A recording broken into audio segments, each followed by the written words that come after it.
അജയ്, നമുക്ക് കസിൻസ് ഉണ്ടാവുമല്ലോ. അതായത് ചില ഫാമിലിയിലെ കസിൻസ് പറഞ്ഞാൽ ഭയങ്കര ബോണ്ടായിരിക്കും. അവർ ഭയങ്കര ബെസ്റ്റ് ഫ്രണ്ട്സിനെ പോലെ ഇരിക്കും. ഒരുമിച്ച് കൂടിക്കഴിഞ്ഞാൽ പിന്നെ ഭയങ്കര എൻജോയ്മെന്റ് ആയിരിക്കും. ചില ഫാമിലി എന്ന് പറഞ്ഞു കഴിഞ്ഞാൽ വലിയ കമ്പനി ഒന്നും ഉണ്ടാവില്ല, കണ്ടാലാ ശരി ഇങ്ങനെ ടാറ്റൊക്കെ പറഞ്ഞ് അങ്ങനെ ഒരു ഇതായിരിക്കും. അതെ അതെ, അതൊക്കെ അതുള്ള ഫാമിലീസും ഉണ്ട്. പക്ഷെ നമ്മളിപ്പോ കാണാൻ പോകുന്ന വീഡിയോ ഇല്ലേ, അതൊരു വെറൈറ്റി, എന്താ കസിൻസ് ആണ്, കസിൻസിന്റെ തന്നെ ഒരു വെറൈറ്റി ബോണ്ടുള്ള ഒരു സംഭവമാണ്. കാണാം.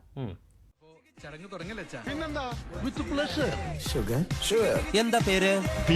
നല്ല പേര്. നമ്മൾ എന്ത് ചെയ്യുന്നു? അമ്മയെ സഹായിക്കുന്നു. Good night. അയ്യോ, അവര് പേരാ ചോദിച്ചത്. അതെ, ഇവരാരൊക്കെയാണ്? ഞാൻ നിന്റെ തന്ത, ഇവരൊക്കെ നിന്റെ മറ്റു തന്തമാൻ. നിങ്ങൾക്കാർക്കും ചിരി വരുന്നില്ലേ? നീ ഒന്നും ചെയ്യണ്ട, ഞാൻ ചെയ്തു. തന്നെ എനിക്കറിയാമല്ലോ, താൻ ഹംസയല്ലേ? ഞാൻ ഹംസ. നിങ്ങൾ എന്താ ഇവിടെ? ഞാൻ വെടിവെക്കാൻ വന്നാ. വെടിവെക്കാൻ ഇവനാര്? വെടിക്കാരൻ പണിക്കൻ. നീ എന്താ ഈ കത്തി വേഷത്തില്? ഇത് കംപ്ലീറ്റ് വാടകയ്ക്ക് എടുത്തതാ. Okay okay. മൺവാൾജി കാറുകൾ. ചേട്ടാ, ഈ ചെറുപഴം ഉണ്ടാവില്ല, 4 രൂപ. അത് മിനിഞ്ഞാന്ന്. സത്യം ഞാൻ തുറന്നു പറയട്ടെ, എനിക്കൊന്നും ഇങ്ങനത്തെ കസിൻസിന് കിട്ടാനും വേണം ഒരു ഭാഗ്യം. പിന്നെ ഇത്രയും കസിൻസ് ഉള്ള ഫാമിലി ഏതാന്ന് എനിക്ക് മനസ്സിലാവാത്തത്. ചിലപ്പോ കസിൻസ് മാത്രമാവില്ല, ഫ്രണ്ട്സും കാണും. കസിൻസും കൂടെ അങ്ങനെ ആയിരിക്കും. അതോ കല്യാണ വീടാണ്, മനസ്സിലായി. എന്തായാലും കല്യാണ വീട്ടിൽ നിന്ന് അവര് ഒരു വെറൈറ്റി ഒരു സംഭവം അവര് ഒരുക്കി എടുത്തു ആ തിരക്കിന്റെ ഇടയിൽ. സാധാരണ കല്യാണ വീട്ടിലാകുമ്പോ ഇങ്ങനെ ഓടി നടക്കണം.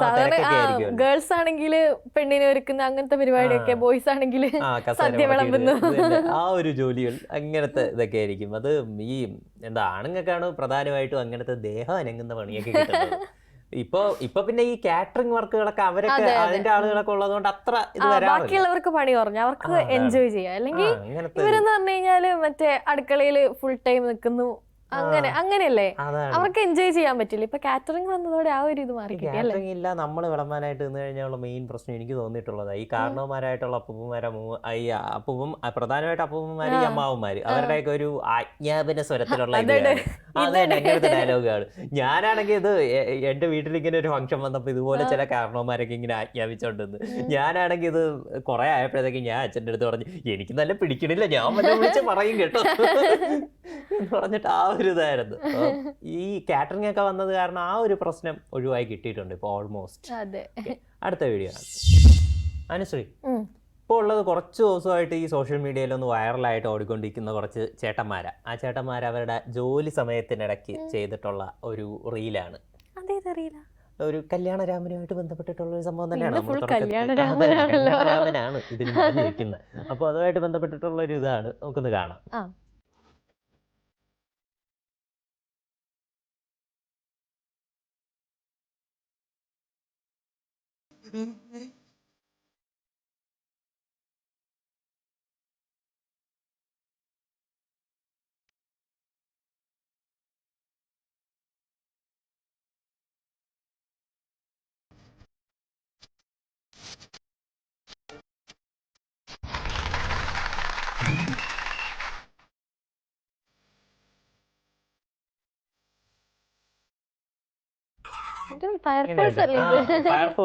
ഫയർഫോഴ്സിന്റെ ആ ടീം അംഗങ്ങളുടെ ഒരു ആഘോഷത്തിന്റെ വീഡിയോ ആണ്. അവര് ജോലി കഴിഞ്ഞിട്ടുള്ള, എന്നാലും എന്താ നല്ല ടെൻഷനുള്ള ജോലിയല്ലേ ഫയർഫോഴ്സ് എന്നൊക്കെ പറഞ്ഞത്. നല്ല ഒരുപാട് അവർക്ക് പെട്ടെന്ന് സ്പീഡും അതുപോലെ തന്നെ അവരുടെ ആക്യുറസി, കമന്റിലൊക്കെ കാണുന്ന പോലെ ഏറ്റവും ആത്മാർത്ഥതയോടെ പണിയെടുക്കുന്ന ഒരു വിഭാഗം പറയാൻ പറ്റും. അങ്ങനെ ഇവർക്കെന്ന് പറഞ്ഞാൽ ആ സ്പീഡ് ഒരു ഫാക്ടറാണ്, അതുപോലെ തന്നെ ആക്യുറസി, ഇന്റലിജൻസ്, അങ്ങനെയൊക്കെ ഒരുപാട് ഫാക്ടേഴ്സ് ഉണ്ട് ഇവരുടെ ജോലിയെ സ്വാധീനിക്കുന്നത്. അപ്പൊ അതൊക്കെ നോക്കി വേണം ഇവർക്ക് കൈകാര്യം ചെയ്യാൻ. അപ്പൊ അങ്ങനെ ഒരു സിറ്റുവേഷനിൽ അത് തന്നെ റിലാക്സ് ചെയ്യാൻ സമയം കണ്ടെത്തി, ആ ആഘോഷത്തിനും കൂടെ സമയം കണ്ടെത്തി എന്ന് പറയുമ്പോൾ അത് നല്ല കാര്യമാണ്. ഇതുപോലെ നിങ്ങളുടെ ടെൻഷനുള്ള ജോലിക്കിടയിലും എൻജോയ്മെന്റിന് സമയം കണ്ടെത്തുക. അടുത്ത വീഡിയോ ആണ് അജയ്. നമ്മൾ ഈ ഒപ്പന മത്സരം ഇതൊക്കെ നമ്മൾ എന്നും കാണുന്നതാ. ഞാനിപ്പോ എന്നും കാണാറില്ല, നമ്മൾ കലോത്സവത്തിന് കാണാറില്ലേ, അങ്ങനെ വേറെ എന്തെങ്കിലും കോമ്പറ്റീഷൻസ് ഒക്കെ വരുമ്പോ നമ്മൾ കാണാറില്ലേ? അപ്പൊ ഞാനൊക്കെ അധികം കാണാറുണ്ട് ഒപ്പനയൊക്കെ. അപ്പൊ മലബാർ ഏരിയയിലായതുകൊണ്ട് ഞാൻ ഇപ്പൊ കാണിക്കാൻ പോകുന്നതും അങ്ങനെ ഒരു ഒപ്പനയാ. പക്ഷെ ഈ ഒപ്പനയ്ക്ക് കുറച്ച് എന്താ പ്രത്യേകതയുണ്ട്, കുറച്ച് ക്യൂട്ടായിട്ടുള്ള ഒരു ഒപ്പനയാണ്. വേറെ കുറച്ച് സംഭവങ്ങളുണ്ട്, നമുക്ക് കാണാം. കാണാം.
ഈ വീഡിയോ ഒക്കെ കാണുമ്പോഴാണ് ഞാനൊക്കെ എനിക്ക് മണവാട്ടീനെക്കാട്ടിലും കുറച്ചുകൂടി ഇഷ്ടമായത് മണവാളിനെയാണ്.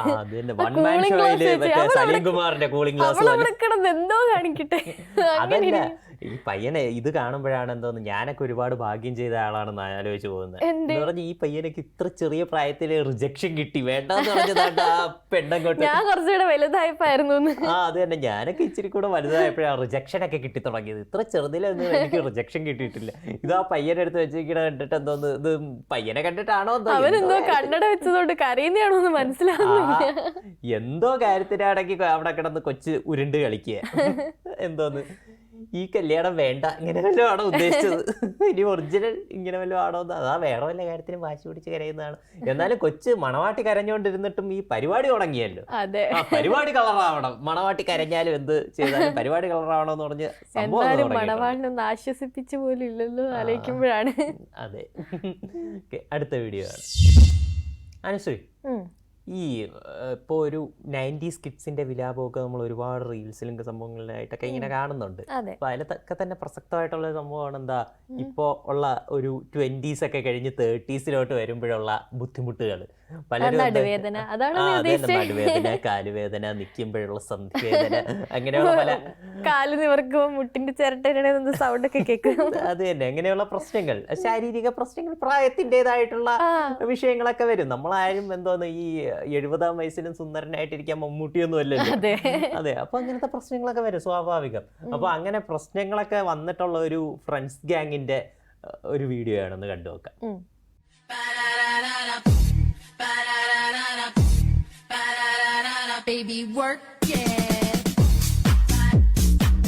എങ്ങനെയുണ്ട്? കണ്ണ് ശരിക്കും പിടിക്കുന്നില്ല.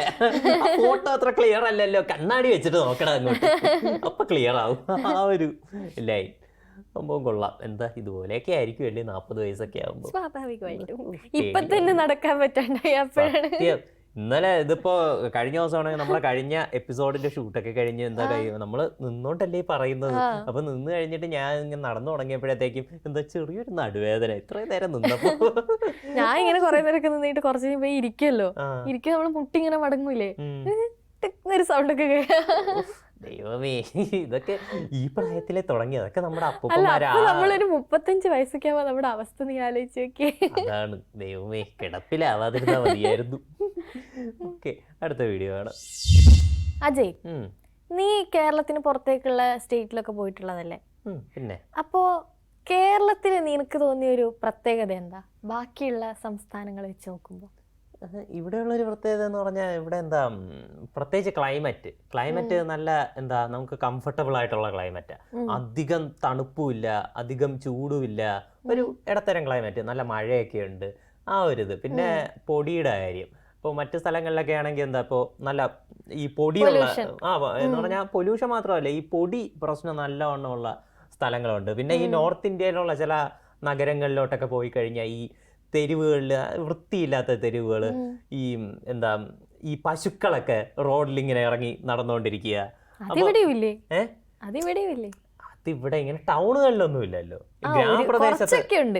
ഈ ഗ്രാമപ്രദേശത്ത് അല്ലെങ്കിൽ അങ്ങനത്തെ അതിനോട് ചേർന്നിട്ടുള്ള ടൗണുകളിലൊക്കെ ആയിരിക്കും ഉള്ളത്. അല്ലാതെ നമ്മളിപ്പോ ഒരു ട്രിവാൻഡ്രം സിറ്റിയിൽ ഇറങ്ങി കഴിഞ്ഞാൽ കാണില്ലല്ലോ. അപ്പോൾ അതുപോലെ അല്ലെങ്കിൽ കൊച്ചിയിൽ ഇറങ്ങി കഴിഞ്ഞാൽ അവിടെയും കാണില്ല. അപ്പോൾ ആ ഒരു രീതിക്ക് അങ്ങനെ ആ രീതിക്ക് നമ്മുടെ സിറ്റീസ് നല്ല മനോഹരമാണ്, നല്ല സിറ്റി മാനേജ്മെന്റ് അടിപൊളിയാണ്. ഇപ്പോൾ ഞാൻ നോർത്ത് ഇന്ത്യയിൽ തന്നെ ഇപ്പം ഉത്തർപ്രദേശിലെ തന്നെ ചില സിറ്റീസിലൊക്കെ ഇങ്ങനെ പോയപ്പോൾ എനിക്ക് കറക്റ്റായിട്ട് ഇപ്പോൾ മെൻഷൻ ചെയ്ത് പറഞ്ഞാൽ എനിക്ക് ഒരു സ്ഥലം ഉണ്ടായിരുന്നു, എൻ്റെ പേര് ഞാൻ മറന്നുപോയി ഒരു സിറ്റിയുടെ.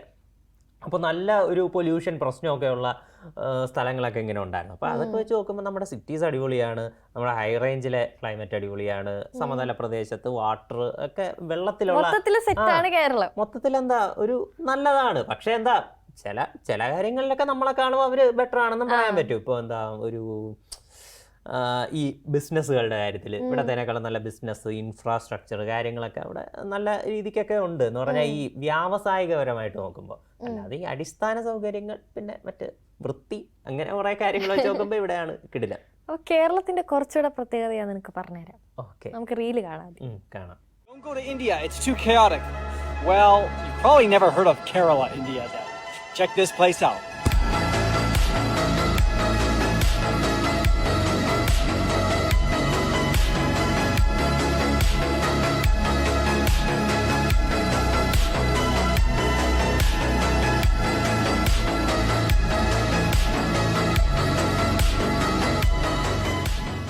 എങ്ങനെയുണ്ട്?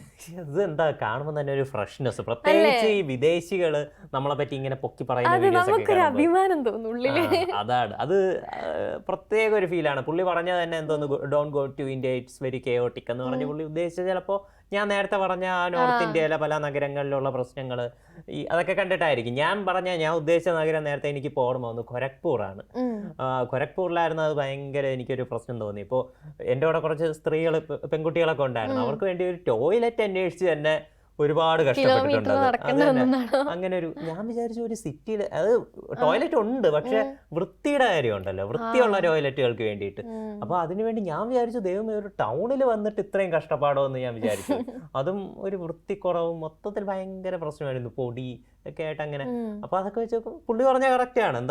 സമാധാനമായിട്ട് ഒരു മിനിമം ഗ്യാരണ്ടിയിൽ വരാം. പക്ഷെ എന്നാലും നമ്മുടെ നാട്ടിലും എന്താണെങ്കിലും ഒരു നെഗറ്റീവ് സൈഡ് എല്ലായിടത്തും ഉണ്ടാവുമല്ലോ. നമ്മുടെ നാടിന്റെ അഭിമാനം കുട്ടിച്ചോറാക്കാൻ വേണ്ടി ചില ആളുകൾ ശ്രമിക്കുന്നുണ്ട്. അത് ചില ആളുകളുടെ പ്രശ്നമാണ്, അത് ഏരിയയുടെ പ്രശ്നമല്ല, ചില ആളുകളുടെ പ്രശ്നമാണ്. അപ്പൊ ആളുകളെ ഒന്ന് കൺട്രോൾ ചെയ്ത ഗവൺമെന്റും നല്ല രീതിയിലൊക്കെ ഇടപെട്ട ആ പ്രശ്നവും കൂടെ മാറി നിന്ന് 100% ഓക്കെ ആവും.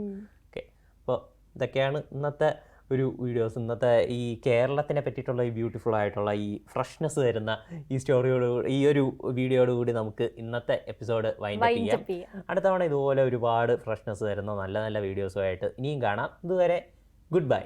ബൈ.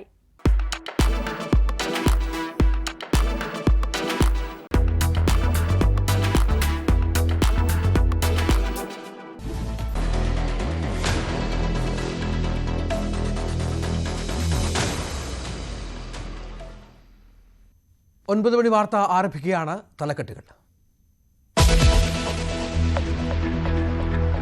കോൺഗ്രസിൽ തരൂരിന് നിർണായക പദവി നൽകാൻ നീക്കം. ദേശീയ തലത്തിലും സംസ്ഥാന തലത്തിലും കൂടുതൽ ചുമതലകളിലേക്കെന്ന സൂചന. കേരള നേതാക്കൾ ഡൽഹിയിൽ. വൈകിട്ട് AICC അധ്യക്ഷനെ കാണും.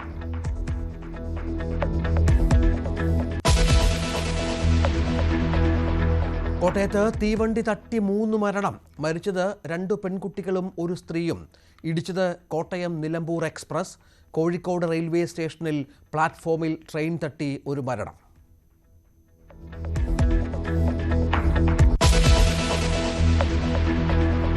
വെഞ്ഞാറമൂട് കൂട്ടക്കുരുതിയിൽ അഫാന്റെ പിതാവിന്റെ മൊഴിയെടുക്കാൻ പോലീസ്.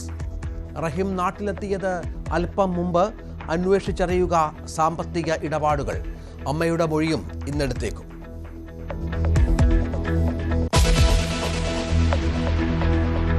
PC ജോർജിന് ജാമ്യം കിട്ടുമോ? തീരുമാനമെടുക്കുക ഈരാറ്റുപേട്ട മുൻസിഫ് കോടതി.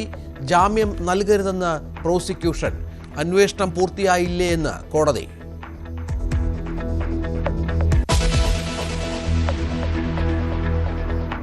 ആശാസമരം 19ാം ദിവസത്തിൽ പരിഹാരമാകാതെ ആവശ്യങ്ങൾ.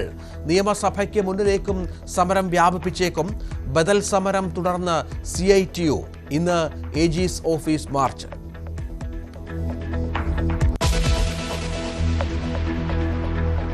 CPI നേതാവ് P. രാജുവിന്റെ പൊതുദർശനം പാർട്ടി ഓഫീസിൽ വേണ്ടെന്ന നിലപാടിൽ ഉറച്ച കുടുംബം. രാജുവിനെ വ്യക്തിഹത്യ ചെയ്ത് നടത്തിയ ആരോപണവുമായി KE ഇസ്മയിലും. ഇന്ന് പറവൂർ ടൗൺ ഹാളിൽ പൊതുദർശനം. സംസ്കാരം വൈകിട്ട്.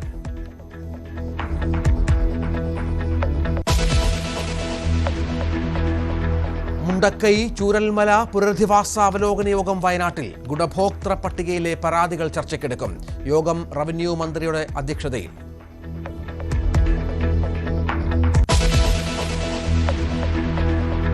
നിയമവിദ്യാർത്ഥി മൗസയുടെ ആത്മഹത്യയിൽ എത്തും പിടിയും കിട്ടാതെ പോലീസ്. ആൺ സുഹൃത്തിനെ ഇനിയും കണ്ടെത്തിയില്ല. കേരളം വിട്ടെന്ന് സംശയം. മൗസയുടെ ഫോൺ എവിടെയെന്നും വിവരമില്ല. US സൈന്യത്തിലെ ട്രാൻസ്ജെൻഡറുകളെ പുറത്താക്കാൻ പ്രസിഡന്റ് ട്രംപ്. മെമ്മോ പുറത്തിറക്കി പെന്റഗൺ. ട്രംപ് തിരുത്തുന്നത് 2016 ബരാക് ഒബാമ എടുത്ത തീരുമാനം.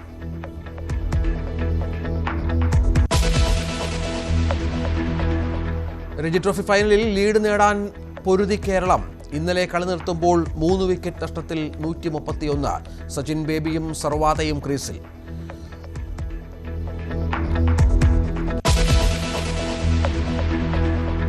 വാർത്തകളുടെ വിശദാംശങ്ങളിലേക്ക്. ശശി തരൂരിനെ നിർണായക പദവിയിലേക്ക് ഹൈക്കമാൻഡ് പരിഗണിക്കുന്നതായി വിവരം. കേരളത്തിലും കേന്ദ്രത്തിലും പ്രധാനപ്പെട്ട ചുമതലകൾ നൽകിയേക്കും.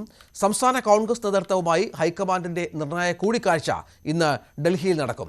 കോൺഗ്രസ് ദേശീയ അധ്യക്ഷൻ മല്ലികാർജ്ജുൻ ഖർഗെ ഉൾപ്പെടെയുള്ള ഹൈക്കമാൻഡ് പ്രതിനിധികളുമായി വൈകുന്നേരം 4 മണിക്കാണ് കൂടിക്കാഴ്ച. തുടർച്ചയായി പ്രതിപക്ഷത്ത് ഒതുങ്ങേണ്ടി വന്ന കോൺഗ്രസിന് വരുന്ന നിയമസഭാ തെരഞ്ഞെടുപ്പിൽ അധികാരത്തിൽ തിരികെ എത്താൻ കഴിയുന്ന രാഷ്ട്രീയ സാഹചര്യമാണ് നിലനിൽക്കുന്നതെന്ന വിലയിരുത്തലിലാണ് ദേശീയ നേതൃത്വം. സംസ്ഥാന നേതൃത്വത്തിനിടയിൽ ഉടലെടുത്ത അഭിപ്രായ ഭിന്നതകളും അധികാര തർക്കവും വിജയസാധ്യതകൾക്ക് മങ്ങലേൽപ്പിക്കുമെന്ന വിലയിരുത്തലിലാണ് ഹൈക്കമാൻഡിന്റെ അടിയന്തര ഇടപെടൽ. KPCC അധ്യക്ഷൻ K. സുധാകരൻ, പ്രതിപക്ഷ നേതാവ് VD സതീശൻ തുടങ്ങിയവർക്ക് പുറമെ മുൻ പ്രതിപക്ഷ നേതാവിനും മുൻ KPCC അധ്യക്ഷന്മാർക്കും കൂടിക്കാഴ്ചയ്ക്ക് ക്ഷണമുണ്ട്. അതേസമയം മുല്ലപ്പള്ളി രാമചന്ദ്രൻ നേരിട്ട് ഡൽഹിയിലെത്തുന്നതിന് പകരം കോൺഗ്രസ് അധ്യക്ഷന് പാർട്ടിയിൽ വരുത്തേണ്ട മാറ്റങ്ങൾ സംബന്ധിച്ച വിശദമായ കത്ത് കൈമാറിയതായാണ് സൂചന. ദേശീയ നേതൃത്വവുമായി നടക്കുന്ന കൂടിക്കാഴ്ചയ്ക്ക് മുന്നോടിയായി KPCC അധ്യക്ഷനെ മാറ്റിയേക്കുമെന്ന പ്രചാരണം നടത്തിയതിൽ ചില മുതിർന്ന നേതാക്കൾക്കും പങ്കുള്ളതായാണ് ഹൈക്കമാൻഡിന്റെ വിലയിരുത്തൽ. AK ആന്റണി, വയലാർ രവി തുടങ്ങിയ മുതിർന്ന നേതാക്കൾ തലപ്പത്ത് നേതൃമാറ്റം വേണ്ടെന്ന നിലപാട് സോണിയാഗാന്ധിയെ ഫോണിൽ വിളിച്ച് അറിയിച്ചതായാണ് വിവരം. അതേസമയം കേരളത്തിന്റെ ചുമതലയുള്ള AICC general secretary Deepa Das Munshi രാഷ്ട്രീയകാര്യ സമിതി അംഗങ്ങളുമായി നടത്തിയ കൂടിക്കാഴ്ചയുടെ പശ്ചാത്തലത്തിൽ തയ്യാറാക്കിയ റിപ്പോർട്ടും ഇന്ന് ചർച്ചയാകുമെന്നാണ് വിവരം. അധ്യക്ഷനെ ഉൾപ്പെടെ മാറ്റിക്കൊണ്ടുള്ള സമ്പൂർണ്ണ അഴിച്ചുപണി വേണമെന്ന് ഒരു വിഭാഗം ആവശ്യപ്പെടുമ്പോൾ തലപ്പത്തെ അഴിച്ചുപണിക്ക് മുതിർന്നാൽ സാമുദായിക സമവാക്യങ്ങളെ അത് പ്രതികൂലമായി ബാധിക്കുമെന്ന വിലയിരുത്തലിലാണ് ദേശീയ നേതൃത്വം അവഗണിക്കുകയാണെന്ന പരസ്യ നിലപാടുമായി രംഗത്തെത്തിയ ശശി തരൂരിനെ അനുനയ നീക്കങ്ങളുടെ ഭാഗമായി ദേശീയ തലത്തിലും സംസ്ഥാന തലത്തിലും കൂടുതൽ ചുമതലകൾ നൽകുന്ന കാര്യവും ഹൈക്കമാൻഡ് പരിഗണിച്ചേക്കുമെന്നാണ് സൂചന. Dan Kurian, news 18, Thiruvananthapuram. Dan Kurian വിവരങ്ങൾ പങ്കുവെക്കും. ഡാൻ, ഇന്നലെ തരൂരിൻ്റെ ചില വിശദീകരണങ്ങൾ കേട്ടപ്പോൾ കുറച്ചുകൂടി ഹൈക്കമാൻഡുമായി കോൺഗ്രസ് നേതൃത്വവുമായി മയപ്പെടുന്നതിൻ്റെ സൂചന ഉണ്ടായിരുന്നു. കാരണം താൻ പറയാത്ത കാര്യങ്ങളാണ് ഇന്ത്യൻ എക്സ്പ്രസ്സിലൂടെ അല്ലെങ്കിൽ ഇതുമായി ബന്ധപ്പെട്ട് പുറത്തു വന്നത് എന്ന് പോഡ്കാസ്റ്റ് പുറത്തു വന്നപ്പോൾ കാര്യങ്ങൾ കുറച്ചുകൂടി വ്യക്തമായി എന്ന കാര്യത്തിലും ഇതൊക്കെ ഒരു അനുനയത്തിൻ്റെ സൂചനകളാണോ?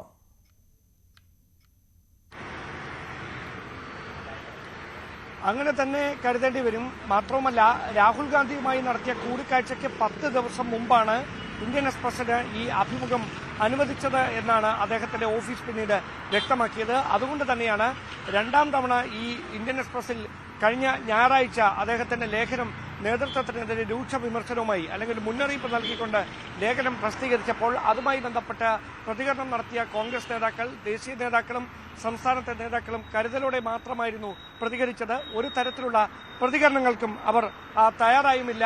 അതായത് തരൂർ വിവാദങ്ങൾ മാധ്യമ സൃഷ്ടിയാണ് എന്ന് പറഞ്ഞ് അതിനെ അവഗണിക്കാനുള്ളൊരു ശ്രമമായിരുന്നു മുതിർന്ന നേതാക്കളുടെ ഭാഗത്തു നിന്ന് ഉണ്ടായത്. അതിനിടയിലാണ് കഴിഞ്ഞ ദിവസം ശശി തരൂർ തന്നെ ഇന്ത്യൻ എക്സ്പ്രസ് പത്രത്തിൽ അച്ചടിച്ചു വന്ന ലേഖനത്തിനെതിരെ രൂക്ഷ വിമർശനവുമായി എക്സിൽ പോസ്റ്റിടുന്നത്. അദ്ദേഹം അതിൽ വ്യക്തമാക്കുന്നത് താൻ ഉദ്ദേശിക്കാത്ത കാര്യമാണ്. അതായത് തനിക്ക് മുമ്പിൽ മറ്റ് വഴികളുണ്ട് എന്ന് പറഞ്ഞിട്ടില്ല, മറ്റ് കാര്യങ്ങളുണ്ട് എന്നാണ് പറഞ്ഞത്. ആ ഒരു വാചകം തർജ്ജമ ചെയ്തതിൽ ഉണ്ടായ പിശക് മൂലം വലിയ വിവാദങ്ങളാണ് 3 ദിവസം അതുമായി ബന്ധപ്പെട്ടുണ്ടായത്. പാർട്ടിയിലെ നേതാക്കൾക്ക് വരെ അതിൽ ആശയക്കുഴപ്പമുണ്ടായി എന്ന തരത്തിൽ ഈ ലേഖനത്തിലെ പരാമർശങ്ങൾ താൻ ഉദ്ദേശിക്കാത്ത രീതിയിലാണ് വ്യാഖ്യാനിക്കപ്പെട്ടത് എന്ന വിമർശനമാണ് ഉന്നയിച്ചത്.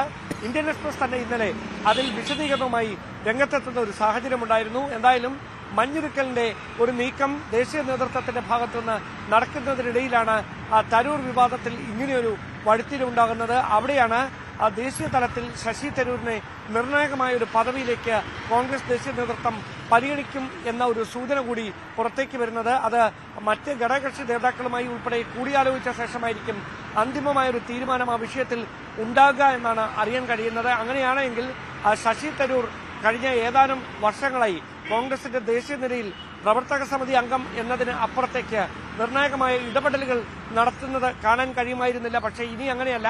സജീവമായി പാർലമെന്റിലെ ചർച്ചകളിലടക്കം തരൂർ പങ്കെടുക്കുന്ന തരത്തിലേക്ക് കാര്യങ്ങൾ മാറുമെന്നാണ് പുറത്തുവരുന്ന സൂചനകൾ. ആ കാര്യങ്ങളിലടക്കം വ്യക്തമായ ഒരു ചിത്രം ഇന്ന് തെളിയും. അതോടൊപ്പം 2026 നിയമസഭാ തെരഞ്ഞെടുപ്പിൽ സംസ്ഥാനത്ത് UDF-ന് അധികാരത്തിലേക്ക് തിരിച്ചുവരാൻ കഴിയുമെന്നൊരു സാധ്യതയാണ്, രാഷ്ട്രീയ സാഹചര്യമാണ് നിലനിൽക്കുന്നതെന്നാണ് ദേശീയ നേതൃത്വത്തിന്റെ വിലയിരുത്തൽ. പക്ഷേ നേതാക്കൾ തമ്മിലുള്ള അധികാര തർക്കം അത് ഈ ജയസാധ്യതകളെ പ്രതികൂലമായി ബാധിച്ചേക്കാമെന്നൊരു വിലയിരുത്തൽ കൂടി ഉള്ളതുകൊണ്ടാണ് കൂടിയാലോചനകളുടെ ഭാഗമായി അഭിപ്രായ ഭിന്നതകൾ മറന്ന് ഒറ്റക്കെട്ടായി മുമ്പോട്ട് പോകണമെന്ന സന്ദേശം നൽകിക്കൊണ്ട് ഇന്ന് വൈകുന്നേരം 4 മണിക്ക് AICC ആസ്ഥാനത്ത് നിർണായകമായ കൂടിക്കാഴ്ചയ്ക്ക് കളമൊരുങ്ങുന്നത്.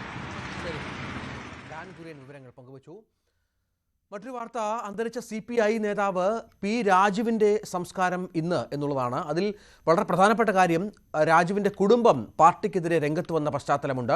പാർട്ടി ഓഫീസിൽ പൊതുദർശനത്തിന് വെക്കരുത് എന്ന ആവശ്യമാണ്. കാരണം പാർട്ടി രാജുവിനോട് നീതി കാട്ടിയില്ല എന്നുള്ള പരാതിയാണുള്ളത്. ഇതിനെ പിന്തുണച്ചുകൊണ്ട് മുതിർന്ന CPI നേതാവ് ഇസ്മായിൽ കൂടി രംഗത്ത് വരുന്ന പശ്ചാത്തലം നമ്മൾ കണ്ടിരുന്നു.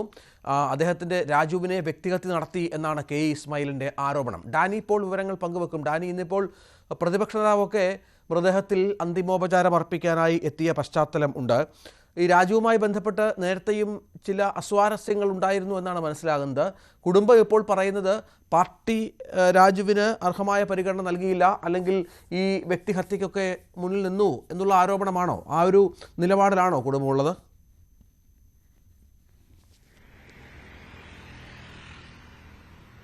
രഞ്ജിത്ത, കുടുംബം ആ ഒരു നിലപാടിൽ തന്നെയാണ്. കാരണം P. രാജുവിനെതിരെ ഒരു ആരോപണം പാർട്ടിക്കകത്തു നിന്ന് തന്നെ സാമ്പത്തിക കാര്യങ്ങളുമായി ബന്ധപ്പെട്ട് തന്നെ ഉയർന്നിരുന്നു. നേരത്തെയായിരുന്നു അത്. ഇതുമായി ബന്ധപ്പെട്ടുകൊണ്ടൊരു 3-അംഗ സമിതി അന്വേഷിക്കുകയും അദ്ദേഹം ഈ ആരോപണങ്ങളിൽ ഉൾപ്പെട്ടിട്ടുണ്ട് എന്ന് പറയുകയും ചെയ്തിരുന്നു. തുടർന്ന് അദ്ദേഹത്തെ ഈ സ്ഥാനങ്ങളിൽ നിന്ന്, അതായത് പാർട്ടി ജില്ലാ സെക്രട്ടറി സ്ഥാനത്ത് നിന്ന് നേരത്തെ അദ്ദേഹം ഒഴിഞ്ഞിരുന്നു. അതിനുശേഷം മറ്റ് ചുമതലകൾ വഹിച്ചിരുന്നു. ആ സ്ഥാനങ്ങളിൽ നിന്നെല്ലാം തന്നെ നീക്കം ചെയ്യുന്നൊരു സ്ഥിതിയാണ് ഉണ്ടായത്. പക്ഷേ പാർട്ടിയുടെ തന്നെ ഒരു കൺട്രോൾ കമ്മീഷൻ കാര്യങ്ങളുമായി ബന്ധപ്പെട്ട് അന്വേഷണം നടത്തുകയും അദ്ദേഹം ഇതുമായി ബന്ധപ്പെട്ട് അദ്ദേഹം കുറ്റക്കാരനല്ല എന്നതടക്കമുള്ള റിപ്പോർട്ട് നൽകുകയും ചെയ്തു.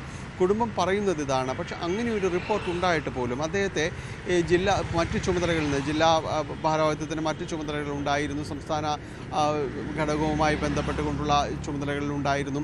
ഇതിലേക്കൊന്നും തന്നെ അദ്ദേഹത്തെ തിരികെ കൊണ്ടുവരാനുള്ള ഒരു നടപടിയും ഈ ജില്ലാ നേതൃത്വത്തിൻ്റെ ഭാഗത്തുനിന്ന് ഉണ്ടായിരുന്നില്ല. ഒപ്പം സംസ്ഥാന നേതാക്കൾ തന്നെ ചിലരെങ്കിലും അതിന് കൂട്ടുനിൽക്കുകയും ചെയ്തുവെന്നാണ് അവരുടെ ഒരു ആരോപണമായി പറയുന്നത്. ഈ ഒരു നടപടിയിൽ, ഈ പാർട്ടിയിലെ ഒരു വിഭാഗത്തിൻ്റെ ഒരു നടപടിയിൽ അദ്ദേഹം വളരെയധികം വേദനിച്ചിരുന്നു. അദ്ദേഹം രോഗാതുരനായി അവസാന നാളുകളിലും പലരോടും, കുടുംബാംഗങ്ങളോട് പ്രത്യേകിച്ചും പാർട്ടിയിൽ അദ്ദേഹത്തിനോടൊപ്പം നിന്നിരുന്ന പലരോടുമെല്ലാം തന്നെ തൻ്റെ ഈ വേദന അദ്ദേഹം പങ്കുവച്ചിരുന്നു എന്നാണ് പറയുന്നത്. അത് ഉൾക്കൊണ്ടുകൊണ്ട് തന്നെയാണ് ഇപ്പോൾ കുടുംബം പറയുന്നത്. അങ്ങനെ പാർട്ടിയിൽ നിന്ന് ഒരാദരവും അദ്ദേഹത്തിന് വേണ്ടതില്ല എന്ന് പറയുന്നു. ഇപ്പോൾ ജില്ലാ ഓഫീസ് എറണാകുളത്താണ് അദ്ദേഹം 2015 മുതൽ 22 വരെ ജില്ലാ സെക്രട്ടറി ആയിരുന്ന ആളാണ്. പക്ഷേ ആ ഓഫീസിലേക്ക് അദ്ദേഹത്തിൻ്റെ മൃതദേഹം കൊണ്ടുപോകേണ്ടതില്ല എന്ന് കുടുംബം പറഞ്ഞിരുന്നു. ഇപ്പോൾ എറണാകുളത്ത് സ്വകാര്യ ആശുപത്രിയിലായിരുന്ന മൃതദേഹം ഇപ്പോൾ പറവൂർ മുനിസിപ്പൽ ടൗൺ ഹാളിലേക്കാണ് കൊണ്ടുപോയിരിക്കുന്നത്. അവിടെ പൊതുദർശനമുണ്ട്. അവിടെയും പാർട്ടി ഓഫീസിൽ പൊതുദർശനം വേണ്ട എന്ന് പറഞ്ഞിരിക്കുന്നു. അദ്ദേഹത്തെ ഈ പാർട്ടി പതാക പുതപ്പിക്കണമെങ്കിൽ അത് ജില്ലാ നേതാക്കളോ സംസ്ഥാന നേതാക്കളോ വേണ്ട, പകരം താലൂക്ക് തലത്തിലുള്ള അദ്ദേഹത്തെ അറിയാവുന്ന പറവൂർ പ്രാദേശികമായിട്ട് അറിയാവുന്ന ആളുകൾ മതി, നേതാക്കൾ മാത്രം മതി എന്ന് അവർ പറയുകയും ചെയ്തിട്ടുണ്ട്. അങ്ങനെ കുടുംബം ഒരു ശക്തമായ നിലപാട് അദ്ദേഹത്തിന് നേരിട്ട് അവഗണനയ്ക്കെതിരെ എടുത്തിരിക്കുന്നു എന്നതാണ്. നേരത്തെ സംസ്ഥാന നേതാവ് കെ ഇസ്മായിലിൻ്റെ ഒരു ഫേസ്ബുക്ക് പോസ്റ്റ് ഉണ്ടായിരുന്നു. അത് പി രാജുവിൻ്റെ സൽപ്പേരെ കളങ്കപ്പെടുത്താൻ ഒരു വിഭാഗം പേർ വളരെയധികം ശ്രമിച്ചിരുന്നു എന്ന് പറഞ്ഞിട്ടുണ്ട്. അത് ശരിയായ ഒരു നടപടി ആയിരുന്നില്ല ഒരു കാലത്തും എന്നെല്ലാം തന്നെ അദ്ദേഹം ഫേസ്ബുക്കിൽ കുറിക്കുകയും ചെയ്തിട്ടുണ്ട്. അങ്ങനെ ഈ അദ്ദേഹത്തോട് അനുഭാവം പ്രകടിപ്പിച്ച പലരും തന്നെ ഈ പാർട്ടിക്കകത്തുണ്ട്. പക്ഷേ അദ്ദേഹത്തെ അതിൽ നിന്ന് മാറ്റി നിർത്തി എന്ന് വിശ്വസിക്കുന്നവരാണ് കുറേയധികം പേരെങ്കിലും, പ്രത്യേകിച്ച് പറവൂർ പ്രദേശത്തെ പാർട്ടി പ്രവർത്തകരെങ്കിലും. അതുകൊണ്ട് തന്നെ കുടുംബത്തിൻ്റെ ഒരു പ്രതിഷേധത്തിനൊപ്പം തന്നെയാണ് അവർ നിലകൊള്ളുന്നത്. എന്തായാലും ഇന്ന് പൊതുദർശനം 12 മണി വരെ പറവൂർ മുനിസിപ്പൽ ടൗൺ ഹാളിലുണ്ട്. അതിനുശേഷമാണ് വീട്ടിലേക്ക് കൊണ്ടുപോവുകയും മറ്റ് ക്രമീകരണങ്ങൾ ചെയ്യുകയും ചെയ്യുന്നത്. എന്തായാലും ഈ പ്രതിഷേധം നിലനിൽക്കുന്നു എന്നത് തന്നെയാണ്. ശരി. കോട്ടയം ഏറ്റുമാനൂരിൽ 3 പേരെ റെയിൽവേ ട്രാക്കിൽ മരിച്ച നിലയിൽ കണ്ടെത്തിയ സംഭവം ആത്മഹത്യ. 3 പേരും ട്രെയിനിന്റെ മുന്നിലേക്ക് ചാടുകയായിരുന്നുവെന്നും ഹോൺ അടിച്ചിട്ടും മാറിയില്ലെന്നും ലോക്കോ പൈലറ്റ് റെയിൽവേ പോലീസിനെ അറിയിച്ചു. ജി ശ്രീജിത്ത് വിവരങ്ങൾ പങ്കുവെക്കും. ശ്രീജിത്ത്, അമ്മയും മക്കളുമാണ് എന്നാണ് മനസ്സിലാകുന്നത്. മറ്റെന്തെങ്കിലും വിവരങ്ങൾ ലഭ്യമായിട്ടുണ്ടോ? രഞ്ജിത്ത്, സ്ഥിരീകരിക്കാത്ത ചില വിവരങ്ങളാണ് ഇപ്പോൾ വരുന്നത്. ഇവർ ഈ സമീപവാസികൾ തന്നെയാണ് എന്നുള്ള വിവരം വരുന്നുണ്ട്. ഏറ്റുമാനൂർ പോലീസ് ഇത് സംബന്ധിച്ചുള്ള അന്വേഷണത്തിലെ ആണ് ഉള്ളത്. അതായത് ഇവിടെ നിന്നും തൊടുപുഴയ്ക്ക് വിവാഹം കഴിച്ചു പോയ ഒരു യുവതിയാണ് ഈ ആത്മഹത്യ ചെയ്ത ഒരാൾ. അവരുടെ 2 മക്കളാണ് എന്നുള്ളതാണ് അറിയുന്നത്.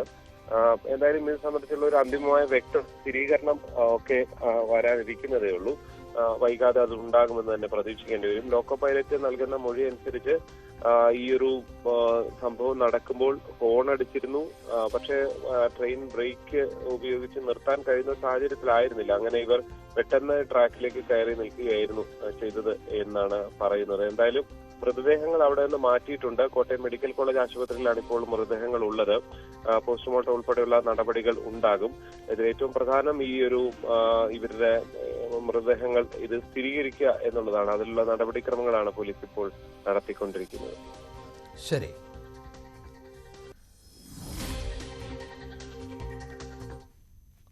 കോഴിക്കോട് ട്രെയിൻ തട്ടി ഒരാൾ മരിച്ചു. പെരുമണ്ണ സ്വദേശി പ്രവീൺ ആണ് മരിച്ചത്. ഷൊർണൂർ ഭാഗത്തേക്ക് പോകുന്ന ട്രാക്കിലാണ് സംഭവമുണ്ടായത്. മൃതദേഹം മെഡിക്കൽ കോളേജ് ആശുപത്രിയിലേക്ക് മാറ്റി. തിരുവനന്തപുരം വെഞ്ഞാറമൂട് കൂട്ടക്കൊലപാതക കേസിലെ പ്രതി അഫാന്റെ അച്ഛൻ റഹീമിന്റെ മൊഴിയെടുക്കാൻ പോലീസ്. അല്പം മുമ്പാണ് റഹീം ദമാമിൽ നിന്ന് നാട്ടിലേക്ക് എത്തിയത്.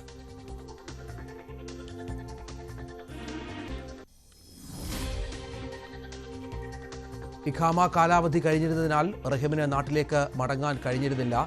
സാമൂഹ്യ പ്രവർത്തകരുടെ അടക്കം ഇടപെടലിലാണ് യാത്ര സാധ്യമായത്. കേസിൽ ഇന്ന് അന്വേഷണ സംഘം ചികിത്സയിൽ കഴിയുന്ന അഫാന്റെ ഉമ്മ ഷമീനയുടെയും മൊഴിയെടുക്കും. അല്പം മുമ്പ് തിരുവനന്തപുരത്താണ് അഫാന്റെ പിതാവ് റഹീം എത്തിയത്. ബന്ധുക്കളൊക്കെ കൂടെ ഉണ്ടായിരുന്നു. സാമ്പത്തിക ഇടപാടുകളുമായും മറ്റും ബന്ധപ്പെട്ട നിരവധി പ്രശ്നങ്ങളുണ്ട് എന്നറിയാം. പോലീസിന് ചില അവ്യക്തതകളൊക്കെ ഉണ്ട്. അതൊക്കെ വളരെ വ്യക്തമായി ക്ലിയർ ആക്കാനുള്ള ശ്രമത്തിലാണ് പോലീസ് ഇപ്പോൾ. ഡാൻ കുര്യൻ വിവരങ്ങൾ പങ്കുവെക്കും. ഡാൻ, അഫാന്റെ പിതാവ് എത്തിക്കഴിഞ്ഞു. അല്പം മുമ്പ് മാതാവിൻ്റെയും ആരോഗ്യനില പുരോഗതിയുണ്ട്. 2 പേരുടെയും മൊഴിയെടുത്താൽ ഈ പറയുന്ന ലക്ഷങ്ങളുടെ കടത്തിൻ്റെ അതെങ്ങനെ സംഭവിച്ചു എന്ന കാര്യത്തിലൊക്കെ കൊലപാതകത്തിൻ്റെ മൂലകാരണങ്ങളിലേക്കും മറ്റും ഒരുപക്ഷെ എത്തിയേക്കാം, അല്ലേ? എന്നിട്ട് രാവിലെ 7:30യോടെയാണ് ദമാമിൽ നിന്ന് 8 വർഷത്തിന് ശേഷം അബ്ദുൾ റഹീം, ഈ ഷമിയുടെ ഭർത്താവ്, ഈ അഫാന്റെ പിതാവ് മടങ്ങിയെത്തുന്നത്. ഏറെ സന്തോഷത്തോടെ വരേണ്ട നാട്ടിലേക്ക് അതിദുഃഖത്തോടെ കടന്നു വരേണ്ട ഒരു സാഹചര്യം. അവിടെ അദ്ദേഹത്തെ ആശ്വസിപ്പിക്കാൻ പോലും ആകാതെ അദ്ദേഹത്തിന്റെ ബന്ധുക്കൾ, പക്ഷേ ദുഃഖം കടിച്ചമർത്തിയാണ് അദ്ദേഹം ഞങ്ങൾക്ക് മുമ്പിലൂടെ നടന്ന് നീങ്ങിയത്. ഒരു തരത്തിലുള്ള പ്രതികരണങ്ങൾക്കും തയ്യാറായില്ല. അദ്ദേഹം അവിടെ നിന്ന് ബന്ധുവീട്ടിലേക്കാണ് പോയത് എന്നാണ് നമുക്ക് മനസ്സിലാക്കാൻ കഴിയുന്നത്. അവിടെ നിന്ന് അദ്ദേഹം സൽമ ബീവിയുടെ ഖബറിടത്തിലെത്തും. അതോടൊപ്പം ലത്തീഫിൻ്റെയും തൻ്റെ മൂത്ത സഹോദരൻ ലത്തീഫിൻ്റെയും ഭാര്യ ഷാഹിദയുടെയും കബറിടത്തിലെത്തി പ്രാർത്ഥിക്കും എന്നാണ് പറഞ്ഞത്. അതിനുശേഷമായിരിക്കും തിരികെ ആശുപത്രിയിലെത്തി ഷെമിയെ വെഞ്ഞാറമൂട്ടെ സ്വകാര്യ ആശുപത്രിയിൽ ചികിത്സയിൽ തുടരുന്ന ഭാര്യ ഷെമിയെ കാണുക. ഷെമിയെ ഈ അബ്ദുൾ റഹീമിന്റെ സാന്നിധ്യത്തിൽ കാര്യങ്ങൾ ചോദിച്ചറിയുന്ന ഒരു നീക്കം കൂടി പോലീസിന്റെ ഭാഗത്തുനിന്ന് ഉണ്ടാകുമെന്നാണ് കരുതുന്നത്. അതായത് ഭർത്താവിന്റെ സാന്നിധ്യത്തിൽ ഈ കടബാധ്യത സംബന്ധിച്ച് അല്ലെങ്കിൽ ഈ ദുരന്തത്തിലേക്ക് നയിച്ച സാഹചര്യങ്ങൾ സംബന്ധിച്ച കാര്യങ്ങൾ ചോദിച്ചറിയാൻ ശ്രമിച്ചാൽ ഇതിൽ കൂടുതൽ വ്യക്തത കൈവരുമെന്ന ഒരു വിലയിരുത്തൽ കൂടി പോലീസിനുണ്ട്. അതുകൊണ്ട് തന്നെയാണ് വെവ്വേറെയായി മൊഴിയെടുക്കുക എന്നതിന് അപ്പുറത്തേക്ക് അവരെ ഒരുമിച്ച് ഇരുത്തിക്കൊണ്ട് ഈ കാര്യങ്ങൾ ചോദിച്ചറിയാവുന്ന ഒരു നീക്കം കൂടി അന്വേഷണ ഉദ്യോഗസ്ഥരുടെ ഭാഗത്തു നിന്ന് ഉണ്ടാകുന്നതെന്ന് വേണം മനസ്സിലാക്കാൻ. അതായത് ഇപ്പോഴും സാമ്പത്തിക ബാധ്യത തന്നെയാണ് ഈ കൂട്ടക്കൊലപാതകത്തിലേക്ക് നയിച്ചതിന്റെ പിന്നിലെ പ്രധാനപ്പെട്ട കാരണമെന്ന നിഗമനത്തിൽ പോലീസ് ഏറെക്കുറെ ഉറപ്പിക്കുന്ന ഒരു സാഹചര്യമാണ്. അതിനപ്പുറത്തേക്ക് ഈ ലത്തീഫിനെയും ഭാര്യയെയും വല്യമ്മയും ആക്രമിക്കാനുണ്ടായ സാഹചര്യം സംബന്ധിച്ച് പ്രതി നൽകിയിരിക്കുന്ന മൊഴിയിൽ ചില അവ്യക്തതകളുണ്ട്. അതിൽ അന്വേഷണം നടക്കുന്നതേ ഉള്ളൂ. പക്ഷേ ഫർസാനയോടും അനിയനോടും ഈ ക്രൂരമായ ഒരു കൊലപാതകം നടത്തിയത് എന്തിന് എന്ന ചോദ്യത്തിനും വ്യക്തമായ ഒരു ഉത്തരം പ്രതി ഇതുവരെ നൽകിയിട്ടില്ല എന്നാണ് പോലീസ് പറയുന്നത്. എന്തായാലും ഇന്ന് ഈ ഷെമിയുടെ മൊഴിയെടുക്കുന്നതോടെ ഈ കേസുമായി ബന്ധപ്പെട്ട് അവ്യക്തതകൾ ഏറെക്കുറെ മാറിയേക്കും എന്നൊരു നിഗമനത്തിലാണ് അന്വേഷണ സംഘവും. അങ്ങനെയാണ് സാഹചര്യം. ഏതായാലും മൊഴിയെടുപ്പുകൾ തുടരുന്നു. ചില വ്യക്തതകളൊക്കെ കൊലപാതകവുമായി ബന്ധപ്പെട്ട് ഉണ്ടായിട്ടുണ്ട് എങ്കിൽ പോലും കൂടുതൽ വിവരങ്ങൾ ലഭ്യമാകാനുള്ള ശ്രമത്തിലാണ് പോലീസ്. സെക്രട്ടേറിയറ്റിന് മുന്നിൽ ആശാ വർക്കർമാർ നടത്തുന്ന സമരത്തിനെതിരെ കോടതി അലക്ഷ്യ നടപടി ആവശ്യപ്പെട്ടുള്ള ഹർജി ഹൈക്കോടതി ഇന്ന് പരിഗണിക്കും. എറണാകുളം മരട് സ്വദേശി എൻ പ്രകാശ് നൽകിയ കോടതി അലക്ഷ്യ ഹർജിയാണ് ഹൈക്കോടതിയുടെ പരിഗണനയിലുള്ളത്. സെക്രട്ടേറിയറ്റിന് മുന്നിലെ പാതയോരം കയ്യേറി നടത്തുന്ന സമരം വഴി നടക്കാനുള്ള മൗലികാവകാശത്തിന് വിരുദ്ധമെന്നാണ് ഹർജിക്കാരന്റെ വാദം. രാപ്പകൽ സമരം ഉദ്ഘാടനം ചെയ്ത് രമേശ് ചെന്നിത്തലയാണ് കോടതിയലക്ഷ്യ നടപടിയിലെ ഒന്നാം എതിർകക്ഷി. ജസ്റ്റിസുമാരായ അനിൽ കെ നരേന്ദ്രൻ, എസ് മുരളീകൃഷ്ണ എന്നിവർ ഉൾപ്പെട്ട ഡിവിഷൻ ബെഞ്ചാണ് ഹർജി പരിഗണിക്കുന്നത്. ഇതിനിടെ ആശാവർക്കർമാരുടെ സമരം 19ാം ദിവസത്തിലേക്ക് കടക്കുകയാണ്. അതേസമയം ബദൽ സമരവുമായി ആശാ വർക്കേഴ്സ് ഫെഡറേഷന്റെ CITU വിഭാഗം GPOയിൽ നിന്ന് AG's ഓഫീസിലേക്ക് മാർച്ചും നടത്തുന്നുണ്ട്. സെക്രട്ടേറിയറ്റ് നിലയിൽ നടക്കുന്നത് രാഷ്ട്രീയ പ്രേരിതമായ പ്രതിഷേധമെന്നാണ് CITUവിൻ്റെ വിമർശനം. ആശാവർക്കർമാരുടെ നേതൃത്വത്തിൽ നിയമസഭയ്ക്ക് മുന്നിലേക്കും പ്രതിഷേധം വ്യാപിപ്പിക്കുന്ന പശ്ചാത്തലത്തിൽ സമരം ഒത്തുതീർപ്പാക്കുന്നതിന് സർക്കാർ തയ്യാറാകണമെന്ന ആവശ്യം ഇടതുമുന്നണിയിലും ശക്തമായിട്ടുണ്ട്. ഇന്നലെ RJD ഒക്കെ ഇക്കാര്യം മുന്നോട്ട് വച്ചിരുന്നു. CPI നേരത്തെ തന്നെ ആശാവർക്കർമാരുടെ സമരത്തിനൊപ്പമാണ് എന്ന കാര്യവും ആ തലത്തിലുണ്ട്. മറ്റു വാർത്ത, മുണ്ടക്കൈ ചൂരൽമല പുനരധിവാസവുമായി ബന്ധപ്പെട്ട് മന്ത്രിതല യോഗം വയനാട്ടിൽ. മന്ത്രി കെ രാജന്റെ നേതൃത്വത്തിലാണ് പ്രത്യേക അവലോകന യോഗം ചേരുക. ഗുണഭോക്തൃ ലിസ്റ്റുകളെ സംബന്ധിച്ചുള്ള പരാതികളും ചർച്ച ചെയ്യും. കേന്ദ്ര സംസ്ഥാന അവഗണനയിൽ പ്രതിഷേധിച്ച് UDF ഇന്ന് ജില്ലാ കളക്ടറേറ്റ് ഉപരോധിക്കും.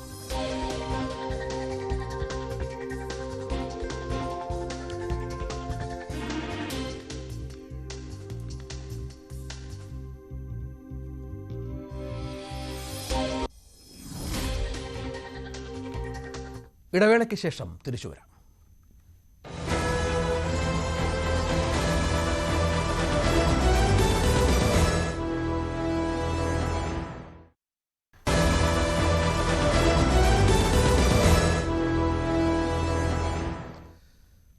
വിദ്വേഷ പരാമർശം നടത്തിയ കേസിൽ BJP നേതാവ് PC ജോർജിന്റെ ജാമ്യാപേക്ഷയിൽ ഇന്ന് കോടതി വിധി പറയും. ഈരാറ്റുപേട്ട മുൻസിഫ് കോടതിയാണ് കേസ് പരിഗണിക്കുന്നത്. കേസുമായി ബന്ധപ്പെട്ട് PC ജോർജിനെ റിമാൻഡ് ചെയ്തുവെങ്കിലും ആരോഗ്യ പ്രശ്നങ്ങൾ ഉള്ളതിനാൽ ഇപ്പോഴും കോട്ടയം മെഡിക്കൽ കോളേജിൽ ചികിത്സയിൽ തുടരുകയാണ്. G ശ്രീജിത്ത് വിവരങ്ങൾ പങ്കുവെക്കുകയാണ്. ശ്രീജിത്ത്, പ്രോസിക്യൂഷന്റെ ശക്തമായ വാദമുണ്ട് PCക്ക് ജാമ്യം നൽകരുത് എന്ന കാര്യത്തിൽ. പക്ഷേ കോടതിയുടെ ഇന്നലത്തെ ചില പരാമർശങ്ങൾ PCയുടെ ക്യാമ്പിന് ചില പ്രതീക്ഷകൾ നൽകുന്നതാണ്. മറ്റെന്തൊക്കെയാണ് വിവരങ്ങൾ? തീർച്ചയായും ഇന്നലെ നടന്ന വാദപ്രതിവാദങ്ങൾ നോക്കിയാൽ അത് PC ജോർജിനെ സംബന്ധിച്ചേറെ ആശ്വാസകരമാണ്. കോടതി പലതവണയായി ചോദിച്ചിരുന്ന വാദം ഇപ്പോൾ ഈ പ്രോസിക്യൂഷൻ ഉയർത്തുന്ന വാദങ്ങളുണ്ട്. അതായത് അദ്ദേഹത്തിന് ജാമ്യം നൽകിയാൽ സമൂഹത്തിന് തെറ്റായ സന്ദേശം നൽകും, ഹൈക്കോടതി ഉത്തരവിൽ ഇങ്ങനെ പല പരാമർശങ്ങളുമുണ്ട് എന്നതടക്കമുള്ള കാര്യങ്ങളാണ് ചൂണ്ടിക്കാണിച്ചത്. ഇതിനപ്പുറത്തേക്ക് മറ്റെന്തെങ്കിലും വാദമുണ്ടോ എന്ന് കോടതി ചോദിച്ചിരുന്നു. അതിന്റെ പ്രധാന കാരണം ഈ കേസ് അന്വേഷണം പൂർത്തിയായതല്ലേ എന്ന ചോദ്യം കൂടി കോടതി ചോദിക്കുന്നുണ്ട്. അങ്ങനെ ഉള്ള പ്രതിക്ക് സ്വാഭാവികമായും ജാമ്യം നൽകുക എന്നുള്ളതാണ് സാധാരണഗതിയിൽ ചെയ്യേണ്ടത്. കാരണം എന്ന് വെച്ചാൽ മറ്റ് വിചാരണ ക്രമങ്ങളെല്ലാം ഉള്ളത് ഈ ഒരു ഇതിന്റെ ഭാഗമായാണ്. അതായത് ട്രയൽ സമയത്താണ് ബാക്കി നടപടികൾ ഉണ്ടാകേണ്ടത്. ആ സമയത്ത് മറ്റു കാര്യങ്ങൾ പറയൂ എന്നാണ് PC-യുടെ അഭിഭാഷകൻ ചൂണ്ടിക്കാണിച്ചത്. എന്തായാലും ഒരു കാര്യം ഉറപ്പാണ്, കോടതി സ്വാഭാവികമായുള്ള ജാമ്യം നൽകാനുള്ള സാധ്യതകൾ ഇന്നലത്തെ വിചാരണയിൽ ഉയർന്നു വന്നിട്ടുണ്ട് എന്നാണ് പൊതുവെ അഭിഭാഷകരടക്കം വിലയിരുത്തുകയും ചെയ്യുന്നത്. എന്തായാലും 11 മണിക്ക് കോടതി വിധി പറയും. ഇന്ന് വിധി പറയാൻ വേണ്ടി മാത്രമാണ് ഇന്ന് ഈ ഒരു അതായത് വാദം പൂർണ്ണമായും പൂർത്തിയായതാണ്. ഇനി വിധി മാത്രമാണ് ബാക്കി ഉള്ളത്. PC ജോർജ് ആശുപത്രിയിൽ തുടരുകയാണ്. അദ്ദേഹത്തിന് ന്യൂറോ സംബന്ധമായ ചില പ്രശ്നങ്ങൾ ഉണ്ട് എന്നുള്ളത് ഇന്നലെ അഭിഭാഷകർ ചൂണ്ടിക്കാട്ടിയിരുന്നു. അതിന് കൂടുതൽ സ്വകാര്യ ആശുപത്രിയിൽ അടക്കം കൂടുതൽ പരിശോധനകൾ നടത്തേണ്ടതുണ്ട് എന്നാണ് അദ്ദേഹത്തിന്റെ അഭിഭാഷകർ ചൂണ്ടിക്കാണിച്ചത്. എന്തായാലും 11 മണിയോടുകൂടി അറിയാം എന്താണ് PC ജോർജിന്റെ ഇക്കാര്യത്തിൽ കേസിലുള്ള വിധി എന്ന്. അതാണ് സാഹചര്യം. ഏതായാലും PC ജോർജിന്റെ ജാമ്യാപേക്ഷയിൽ അല്പസമയത്തിനകം ഒരു തീരുമാനം പ്രതീക്ഷിക്കാം. മലപ്പുറം ചുങ്കത്തറ പഞ്ചായത്തിൽ കൂറുമാറിയ അംഗത്തിന്റെ ഭർത്താവിനെ ഭീഷണിപ്പെടുത്തിയെന്ന ആരോപണത്തിൽ വിശദീകരണവുമായി CPM. സുധീറിനെ CPIM area secretary T. Raveendran വിളിച്ചിട്ടില്ല.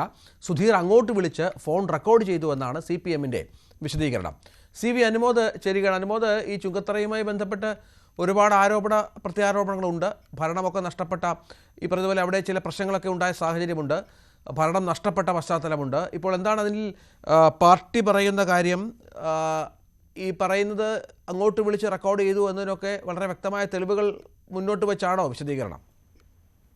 രഞ്ജിത്ത്, ഈ ഫോൺ കോളുകളെ കുറിച്ചാണ് ഇപ്പോൾ CPM ഏരിയ കമ്മിറ്റി, ഏരിയയുടെ ഭാഗത്തു നിന്നുള്ളൊരു ഔദ്യോഗിക വിശദീകരണം വന്നിരിക്കുന്നത്. ഇത് ഈ അടിയന്തര പ്രമേയം വിഷയം ചർച്ചയാകുന്നതിന് ഒരാഴ്ച മുൻപാണ് ഈ സംഭാഷണങ്ങൾ ഉണ്ടായിട്ടുള്ളത്. അതും സുധീർ അങ്ങോട്ട് വിളിച്ച് സംസാരിച്ചതിന് ശേഷമാണ് അത് പ്രകോപനപരമായ രീതിയിൽ പല കാര്യങ്ങളും പറഞ്ഞതിനെ തുടർന്നാണ് അത്തരത്തിലുള്ള സംഭാഷണത്തിലേക്ക് പോയത് എന്നാണ് CPM വിശദീകരിക്കുന്നത്. ഇത് കൃത്യമായിട്ട് പുറത്തുവിടുമ്പോൾ അൻവറും അല്ലെങ്കിൽ സുധീറും ഒക്കെ എഡിറ്റ് ചെയ്ത ശേഷമാണ്, പറഞ്ഞത് മുഴുവനല്ലാതെ ഭാഗികമായി എഡിറ്റ് ചെയ്ത ശേഷമാണ് പുറത്തുവിട്ടിട്ടുള്ളത്. കൃത്യമായ ഒരു ഭീഷണിപ്പെടുത്തി എന്ന തരത്തിൽ അത്തരത്തിലൊരു വ്യാഖ്യാനം കൊടുക്കാൻ സഹായിക്കുന്ന തരത്തിലാണ് ഈ CPM അൻവറിന്റെയും സുധീറിന്റെയും ഭാഗത്തുനിന്നുള്ള പ്രതികരണങ്ങൾ ഉണ്ടായിട്ടുള്ളത്.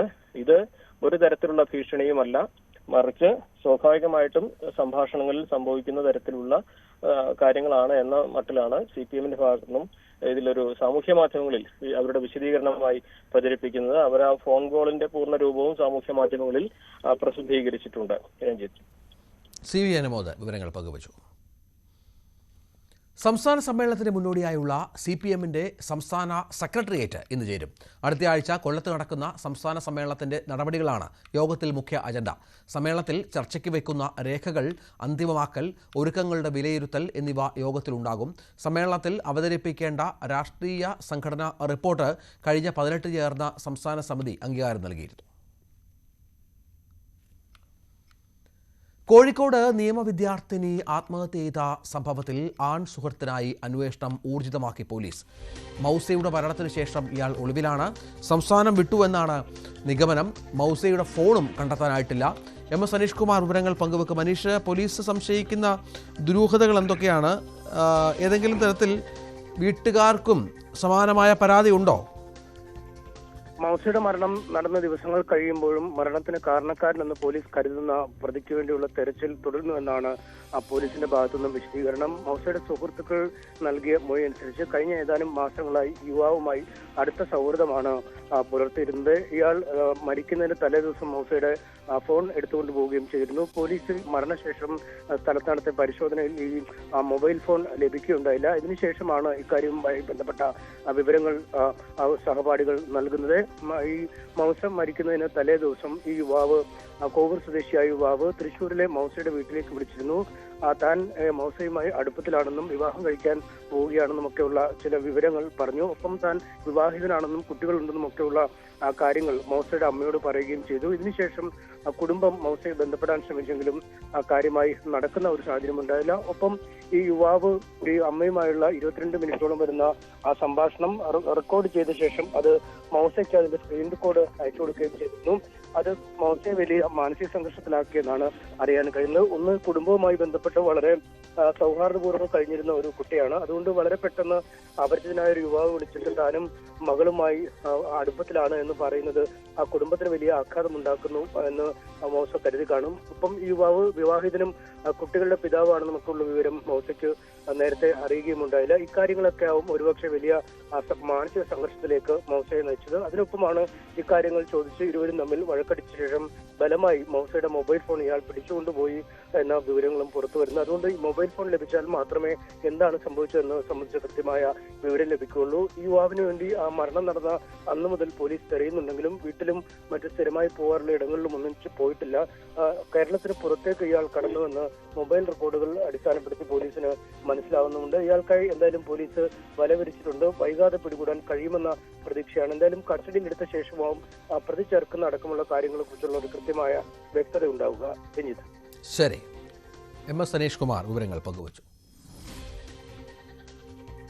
കോഴിക്കോട്ട് ഓഫീസേഴ്സ് ക്ലബ്ബിൽ മദ്യലഹരിയിൽ തോക്കുമായി യുവാവിന്റെ പരാക്രമം. തോക്ക് ചൂണ്ടി ചുറ്റുമുള്ളവരെ യുവാവ് ഭീഷണിപ്പെടുത്തി. ഉള്ളിയേരി സ്വദേശി സുധീന്ദ്രനായി പോലീസ് അന്വേഷണം ആരംഭിച്ചു.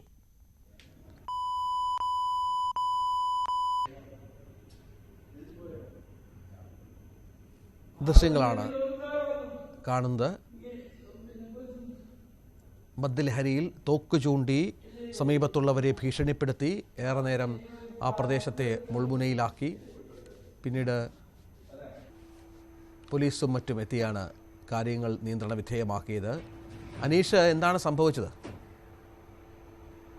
സംഭവം ഉണ്ടായത് ഓഫീസ് ക്ലബിലെ അംഗമാണ് യുതീന്ദ്രൻ. ഉള്ളിയേരി സ്വദേശിയാണ്. ഇയാൾ രാത്രി മദ്യപിച്ച് ഏതാണ്ട് ലക്കുകെട്ട അവസ്ഥയിലെത്തിയ ശേഷം ഈ ഒപ്പമുണ്ടായിരുന്നവരോട് തട്ടിക്കയറുകയും പിന്നീട് കയ്യിലുണ്ടായിരുന്ന എയർ പിസ്റ്റൾ ഉപയോഗിച്ച് ഭീഷണിപ്പെടുത്തുകയുമായിരുന്നു. സാധാരണഗതിയിൽ തന്നെ പതിവായി ഇയാൾ ഇവിടെ മദ്യപിക്കാൻ എത്തുകയും പിന്നീട് ആളുകളോട് മോശമായി പെരുമാറുന്ന ഒരു സാഹചര്യവും ഉണ്ടാവാറുണ്ട്. അപ്പോഴൊക്കെ മറ്റംഗങ്ങൾ ഇയാൾ ഈ ബഹളം ഉണ്ടാക്കുമ്പോൾ അവിടെ നിന്നും ഒഴിഞ്ഞു പോവുകയാണ് പതിവ്. പക്ഷേ ഇന്നലെ അത്തരത്തിൽ ആളുകൾ ഒഴിഞ്ഞു നീങ്ങിയപ്പോൾ തന്റെ കയ്യിൽ വശമുള്ള എയർ പിസ്റ്റൾ എടുത്ത് ഇയാൾ ആളുകളെ ഭീഷണിപ്പെടുത്തുകയായിരുന്നു. എയർ പിസ്റ്റളിന് സാധാരണഗതിയിൽ ലൈസൻസ് വേണ്ടതില്ല എന്നാണ് പോലീസ് അറിയിക്കുന്നത്. ഒപ്പം ഇയാൾക്ക് ഈ തോക്ക് ഉപയോഗിക്കുന്നതിനുള്ള ലൈസൻസ് ഉള്ള ഒരാൾ കൂടിയാണ്. പക്ഷേ ക്ലബ് അംഗങ്ങൾ പോലീസിന് പരാതി നൽകുകയും പോലീസ് FIR രജിസ്റ്റർ ചെയ്യുകയും ചെയ്തിട്ടുണ്ട്. ആയുധങ്ങൾ ഉപയോഗിച്ച് ഭീഷണിപ്പെടുത്തുക എന്നീ വകുപ്പ് അനുസരിച്ചാണ് കേസ് എടുത്തിരിക്കുന്നത്. എന്തായാലും ഇതിന്റെ അടിസ്ഥാനത്തിൽ ഇയാളെ വൈകാതെ കസ്റ്റഡിയിലെടുക്കും എന്നാണ് പോലീസ് അറിയിക്കുന്നത്. MS സനീഷ് കുമാർ വിവരങ്ങൾ പങ്കുവച്ചു.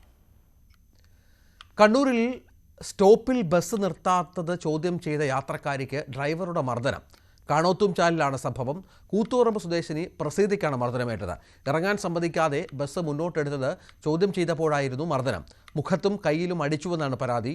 പോലീസ് കേസെടുത്തിട്ടുണ്ട്.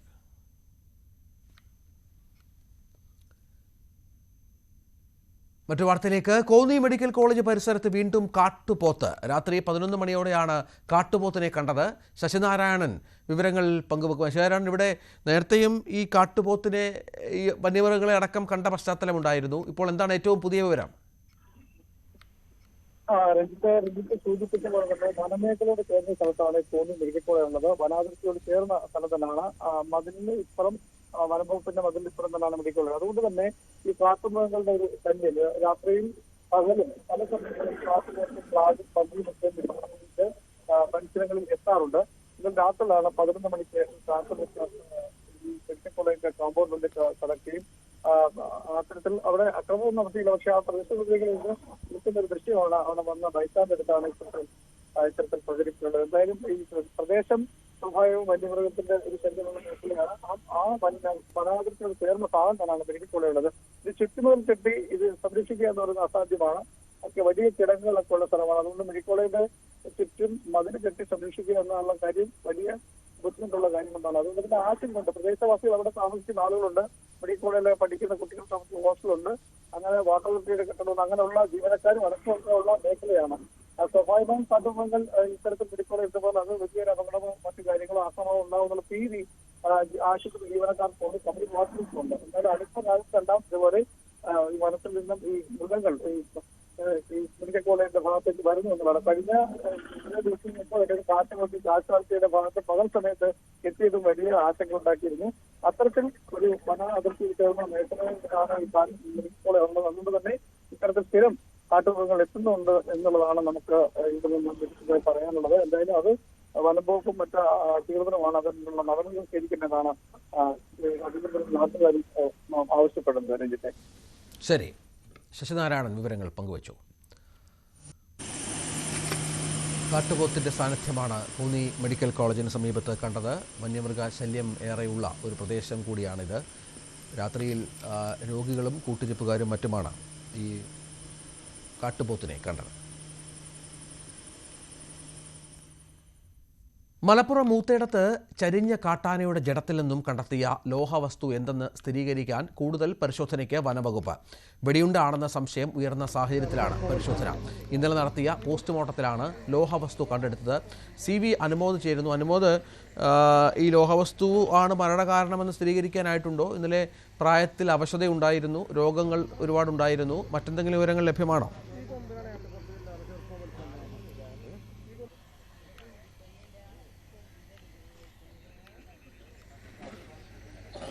ശരി, ഏതായാലും ഇതിൽ വനംവകുപ്പിന്റെ ഭാഗത്തു നിന്നുള്ള വിശദാംശങ്ങൾ ലഭ്യമായി വരുന്നതേ ഉള്ളൂ.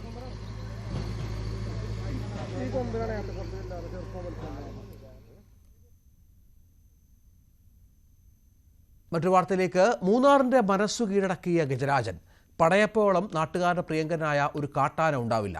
നാടിന്റെ നായകനായി വിലസിയിരുന്ന പടയപ്പ ഏതാനും നാളുകളായി വില്ലൻ പരിവേഷത്തിലാണ്. പൊതുവെ ശാന്തനായിരുന്നവൻ ഇപ്പോൾ ആക്രമണങ്ങൾ പതിവാക്കി നാട് വിറപ്പിച്ചാണ് ഓരോ ദിവസവും കാട് വിട്ടിറങ്ങുന്നത്.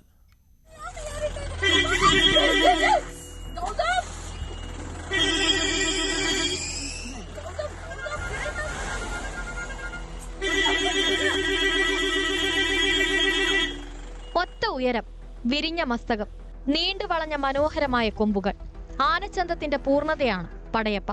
മൂന്നാറിലും മറയൂരിലും ദേവികുളത്തുമൊക്കെ എപ്പോൾ വേണമെങ്കിലും പടയപ്പെത്തും. കാടിനേക്കാൾ കൂടുതൽ നാട്ടിലാണ് വാസം. മുൻപ് ചില വഴിയോര കച്ചവട കേന്ദ്രങ്ങൾ തകർത്ത് പഴങ്ങളൊക്കെ അകത്താക്കുകയും ചില സമയങ്ങളിൽ വാഹനങ്ങൾ തടയുകയും കൃഷി നശിപ്പിക്കുകയും ചെയ്യുമായിരുന്നെങ്കിലും പൊതുവെ ശാന്ത സ്വഭാവക്കാരനായിരുന്നു. അതുകൊണ്ട് തന്നെ നാട്ടുകാർക്കും സഞ്ചാരികൾക്കും പ്രിയങ്കരനായിരുന്നു പടയപ്പ. എന്നാൽ 2 വർഷങ്ങളായി സ്ഥിതി മാറി. ഇപ്പോൾ പതിവായി ആക്രമണങ്ങൾ നടത്താറുണ്ട്. കഴിഞ്ഞ തിങ്കളാഴ്ച രാത്രി 1 മണിക്ക് വന്നിട്ട് പഴയപ്പന്നെ ഞാൻ വന്നിട്ട് സീറ്റൊക്കെ പൊളിച്ചിട്ട് ശകാരി എടുത്ത് പുറത്തിട്ട് വേസ്റ്റാക്കി ഇറങ്ങി. ഞാനെ കണ്ടാൽ തന്നെ ഇപ്പോൾ ഭയങ്കര പേടിയാണ്. ഫോറസ്റ്റുകാർ അപ്പോൾ തന്നെ വന്നു, ഒരു 6 മണിക്കൂർ കഴിഞ്ഞിട്ട്.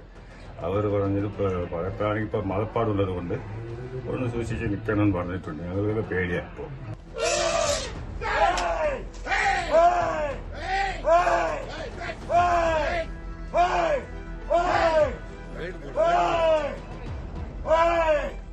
ഇത്തവണ മതപ്പാടിലായതോടെ ആക്രമണം വർദ്ധിച്ചു. മൂന്നാർ മറയൂർ പാതയിലും ദേവികുളം പാതയിലും നിരവധി തവണ വാഹനങ്ങൾക്ക് നേരെ പാഞ്ഞെടുത്തു. വാഹനങ്ങളെ ആക്രമിച്ചു. വിവിധ സംഭവങ്ങളിലായി 3 പേർക്ക് പരിക്കേൽക്കുകയും ചെയ്തു.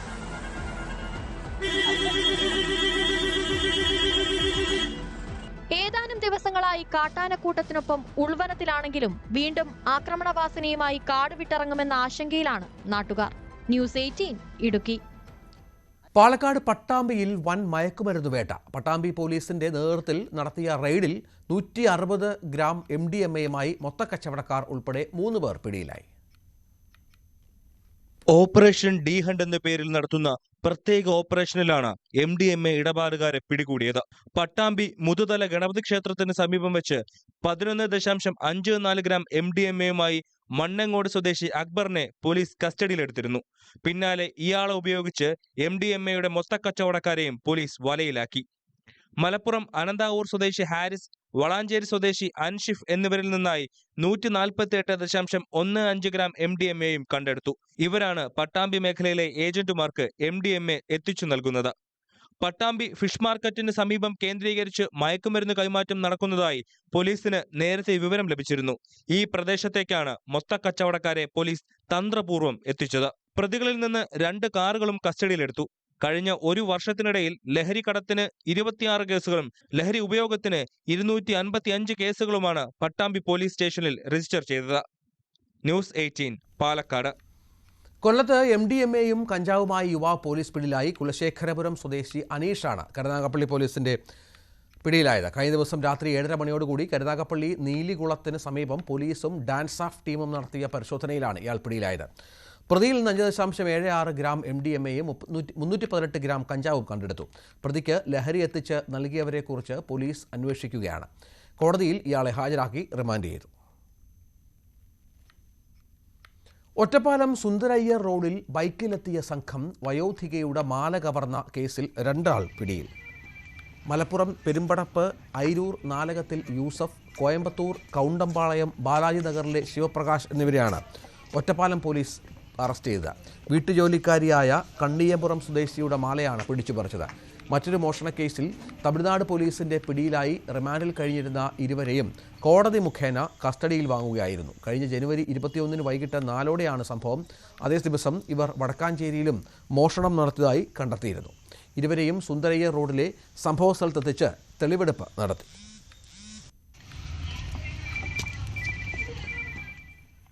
പൂനെയിൽ നിർത്തിയിട്ടിരുന്ന ബസ്സിൽ യുവതിയെ ബലാത്സംഗം ചെയ്ത കേസിൽ പ്രതിപിടിയിൽ. ഷിരൂരിൽ നിന്നാണ് പ്രതി ദത്താത്രേയ ഗാഡയെ പിടിച്ചത്. രാകേഷ് ചേരുന്നു. രാകേഷ്, എന്താണ് സംഭവം? രഞ്ജിത്ത്, പുലർച്ചെ 1:30 പൂനെയിലെ ഷിരൂരിലെ ഗുണദ് ഗ്രാമത്തിൽ നിന്ന് ഈ പ്രതിയെ പോലീസ് കസ്റ്റഡി എടുത്തത്. മുംബൈ ക്രൈംബ്രാഞ്ചാണ് ഇയാളെ കസ്റ്റഡി എടുത്തത്. കാരണം ഈ സംഭവം നടന്ന് 2 ദിവസത്തിന് ശേഷമാണ് അറസ്റ്റ് ഉണ്ടായിരിക്കുന്നത്. വലിയ രീതിയിലുള്ള പ്രതിഷേധം ഈ സംഭവത്തിൽ ഉണ്ടായിരുന്നു. അതുകൊണ്ട് തന്നെ പുലർച്ചെ 1:30 നിർണായകമായ അറസ്റ്റിലേക്ക് മുംബൈ പോലീസ് കടന്നത്. കഴിഞ്ഞ 2 ദിവസമായി ഈ പ്രതിക്കായുള്ള തിരച്ചിൽ ഊർജിതമായി തന്നെ തുടരുകയായിരുന്നു.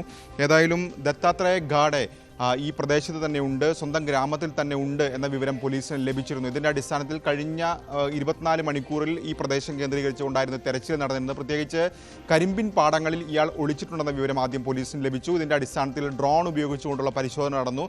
അതിനുശേഷം ഇന്നലെ രാത്രി ഇയാൾ ഭക്ഷണത്തിനായി സമീപത്തൊരു വീട്ടിലെത്തി. ഈ വീട്ടുടമസ്ഥൻ നൽകിയ വിവരത്തിൻ്റെ അടിസ്ഥാനത്തിലാണ് പുലർച്ചെ 1:30 അറസ്റ്റിലേക്ക് പോലീസ് കടന്നിട്ടുള്ളത്. ഏതായാലും ഇയാൾക്ക് ക്രിമിനൽ പശ്ചാത്തലമുണ്ട്. നേരത്തെ 6 കേസുകളിൽ പ്രതിയാണ് ഇയാൾ എന്നാണ് പോലീസ് ഇപ്പോൾ നൽകുന്ന വിവരം. കാരണം കഴിഞ്ഞ ബുധനാഴ്ച ഉണ്ടായ ഈ സംഭവം അത് വലിയ രീതിയിലുള്ള പ്രതിഷേധത്തിന് ഇടവരിച്ചിരുന്നു.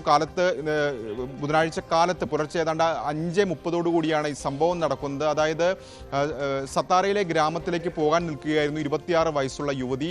ഇവർക്ക് പക്ഷേ തെറ്റായ വിവരം ഇവരെ നൽകുകയായിരുന്നു. അതായത് സത്താറയിലേക്കുള്ള ബസ്സാണെന്ന് തെറ്റിദ്ധരിപ്പിച്ച ഒരു ബസ്സിൽ കയറ്റുകയും പിന്നീട് ഇയാൾ ബലാത്സംഗത്തിന് ഇരയാക്കുകയുമായിരുന്നു.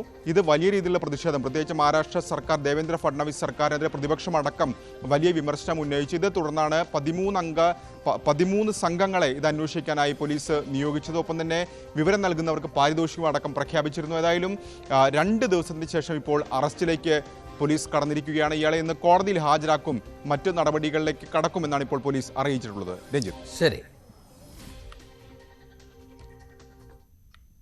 ഇടവേള.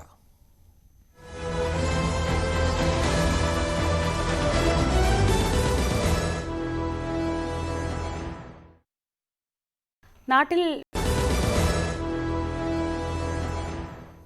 കഴിഞ്ഞ ജൂലൈയിൽ ബംഗ്ലാദേശിൽ കലാപം നടത്തിയ വിദ്യാർത്ഥി പ്രക്ഷോഭകാരികളുടെ പുതിയ രാഷ്ട്രീയ പാർട്ടി ഇന്ന് പ്രഖ്യാപിക്കും. പൊതുതെരഞ്ഞെടുപ്പ് മുന്നിൽ കണ്ടാണ് നീക്കം. ജദീയ നഗൌറിക് പാർട്ടിയുടെ അഥവാ നാഷണൽ സിറ്റിസൺസ് പാർട്ടിയുടെ ഔദ്യോഗിക ഉദ്ഘാടനം ധാക്കയിലെ മണിക് മിയ അവന്യൂവിൽ നടക്കും. വമ്പിച്ച റാലിയോടെയാണ് പാർട്ടി അരങ്ങേറ്റം കുറിക്കുക. European Union Commission president Ursula von der ലെയിൻ്റെ 2 ദിവസത്തെ ഔദ്യോഗിക ഇന്ത്യ സന്ദർശനം തുടരുന്നു. പ്രധാനമന്ത്രി നരേന്ദ്രമോദി യൂറോപ്യൻ കമ്മീഷൻ പ്രസിഡന്റുമായി പ്രതിനിധിതല ചർച്ചകൾ നടത്തും.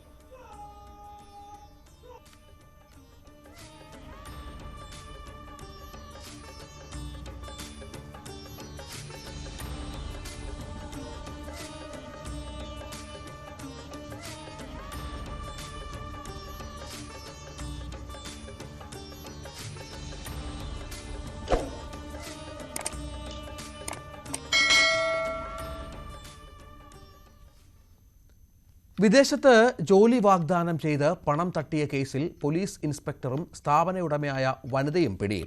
തോപ്പുംപടി പോലീസ് സ്റ്റേഷനിലെ പോലീസ് ഇൻസ്പെക്ടറായി ഇരുന്ന ചങ്ങനാശ്ശേരി സ്വദേശി CP സജയനെയാണ് കോട്ടയം വെസ്റ്റ് പോലീസ് അറസ്റ്റ് ചെയ്തത്. സ്ഥാപന ഉടമ പ്രീതി മാത്യുവിൻ്റെ അറസ്റ്റിന് പിന്നാലെയാണ് പോലീസ് ഇൻസ്പെക്ടറെയും അറസ്റ്റ് ചെയ്തത്. കോട്ടയം ജില്ലാ ആശുപത്രിക്ക് സമീപത്ത് പ്രവർത്തിക്കുന്ന ക്യാൻ അഷ്വർ എന്ന സ്ഥാപനത്തിൻ്റെ പേരിലായിരുന്നു തട്ടിപ്പ്. തട്ടിപ്പിൽ ലഭിച്ച പണം മാത്യു ഇൻസ്പെക്ടറായ സഞ്ജയ്ക്ക് പ്രീതി ബാങ്ക് വഴി കൈമാറിയിരുന്നതായി പോലീസ് കണ്ടെത്തി. പോലീസ് ഉദ്യോഗസ്ഥൻ എന്ന നിലയിൽ പരാതിക്കാരെ വിളിച്ച് ഭീഷണിപ്പെടുത്തിയിരുന്നതായും വ്യക്തമായതോടെയാണ് ഇൻസ്പെക്ടറെയും പിടികൂടിയത്. താൽക്കാലിക ജോലിയിൽ നിന്ന് പറഞ്ഞുവിട്ടതിന് കടയുടമയെയും ജീവനക്കാരെയും മർദ്ദിച്ചു. കൊല്ലം കടയ്ക്കൽ മണലുവട്ടത്തായിരുന്നു സംഭവം. കഴിഞ്ഞ ദിവസം രാത്രി 10 മണിക്കായിരുന്നു കടയ്ക്കൽ കാത്തിരിപ്പ് കേന്ദ്രത്തിൽ ഇരുന്ന യുവാക്കളെ സംഘം ചേർന്ന് ആക്രമിച്ചത്. മർദ്ദന ദൃശ്യങ്ങളും പുറത്തു വന്നിട്ടുണ്ട്.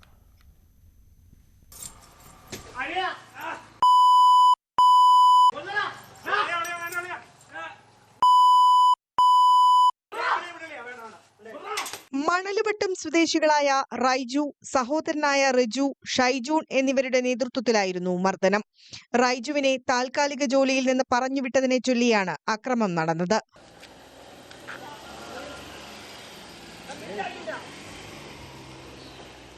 തുണിയിൽ ബിയർ കുപ്പി ചുറ്റിയും കമ്പിപ്പാര കൊണ്ടുമായിരുന്നു അക്രമമെന്ന് മർദ്ദനമേറ്റ യുവാക്കൾ പറയുന്നു.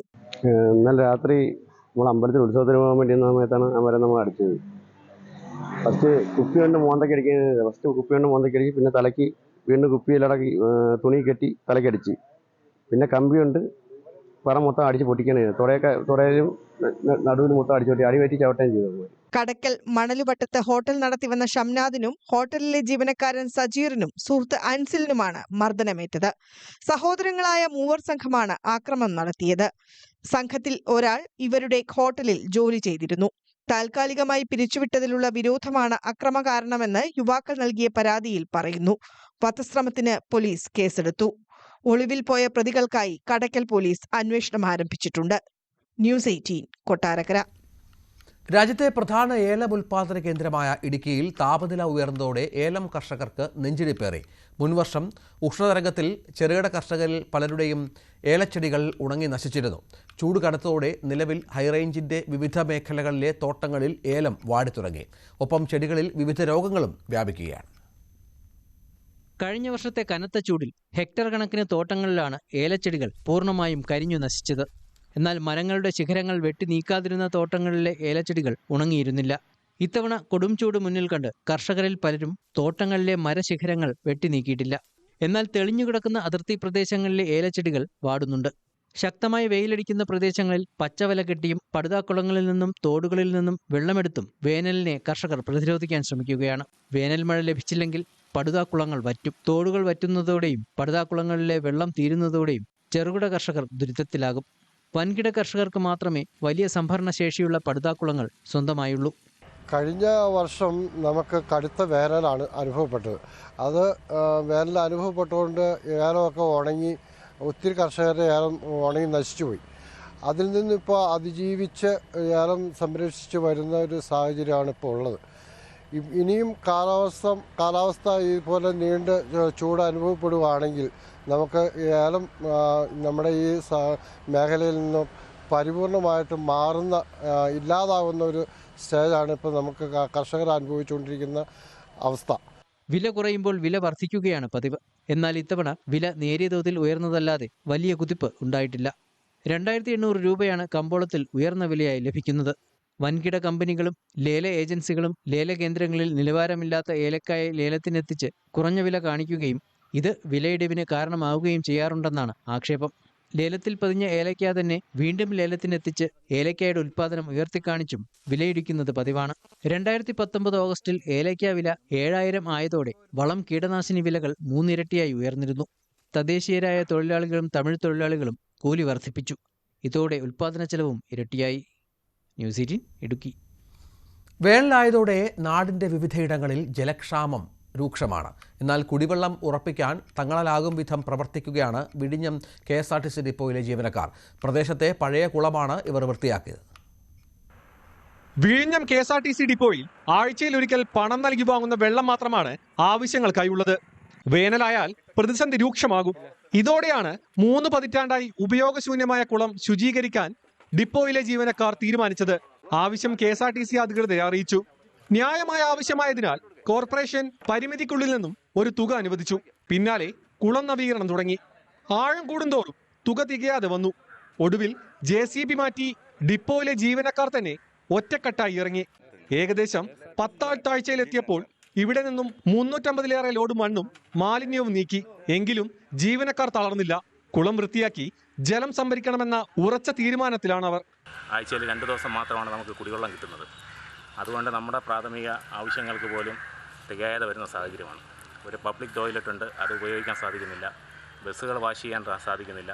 അതിനെല്ലാം പരിഹരിക്കുന്നതിൻ്റെ ഭാഗമായിട്ടാണ് ഈ കുളനവീകരണമായിട്ട് ഇറങ്ങിത്തിരിച്ചത്. 50 ലോഡ് ചെളി മാറ്റാം എന്നുള്ള രീതിയിൽ തുടങ്ങിയതാണ്. ഇപ്പോൾ 350ഓളം ലോഡ് വേസ്റ്റ് നമ്മൾ ഇതിൻ്റെ അകത്ത് നിന്ന് മാറ്റിക്കഴിഞ്ഞു. ഇനിയും വേസ്റ്റ് ഇതിൻ്റെ അകത്ത് കിടപ്പുണ്ട്. അതുകൊണ്ടാണ് തൊഴിലാളികളുടെ ഭാഗത്ത് നിന്ന് എല്ലാ വിഭാഗം ജീവനക്കാരെ ഉൾക്കൊള്ളിച്ചുകൊണ്ട് ഒരു ശുചീകരണ യജ്ഞം എന്നുള്ള രീതിയിൽ വിഴിഞ്ഞം ഡിപ്പോയിൽ ഇന്ന് ഈ പരിപാടി സംഘടിപ്പിക്കുന്നത്. ഡ്യൂട്ടിയില്ലാത്തവരെ ഉൾപ്പെടുത്തിയാണ് ശുചീകരണം. ഇതിലൂടെ ജലക്ഷാമത്തിന് ശാശ്വത പരിഹാരം ഉണ്ടാകുമെന്നാണ് പ്രതീക്ഷ. ന്യൂസ് 18 വിഴിഞ്ഞം. ചേലോടെ ചെല്ലാനം പദ്ധതിയുടെ ഭാഗമായുള്ള പുതിയ MRF ഫെസിലിറ്റി എറണാകുളം ജില്ലാ കളക്ടർ NSK ഉമേഷ് ഉദ്ഘാടനം ചെയ്തു. കൊച്ചി സുസ്ഥിര മാലിന്യ സംസ്കരണത്തിന്റെ ഭാഗമാണ് ചേലോടെ ചെല്ലാനം പദ്ധതി. കൊച്ചിയിലെ സുസ്ഥിര മാലിന്യ സംസ്കരണത്തിന്റെ ഭാഗമായാണ് ചേലോടെ ചെല്ലാനം പദ്ധതിക്ക് രൂപം നൽകിയിരിക്കുന്നത്. CII ഫൗണ്ടേഷനും ചെല്ലാനം ഗ്രാമപഞ്ചായത്തും GICയുമായി സഹകരിച്ചാണ് പദ്ധതി നടപ്പിലാക്കുന്നത്. പദ്ധതിയുടെ ഭാഗമായുള്ള പുതിയ MRF ഫെസിലിറ്റി എറണാകുളം ജില്ലാ കളക്ടർ NSK ഉമേഷ് IAS ഉദ്ഘാടനം ചെയ്തു.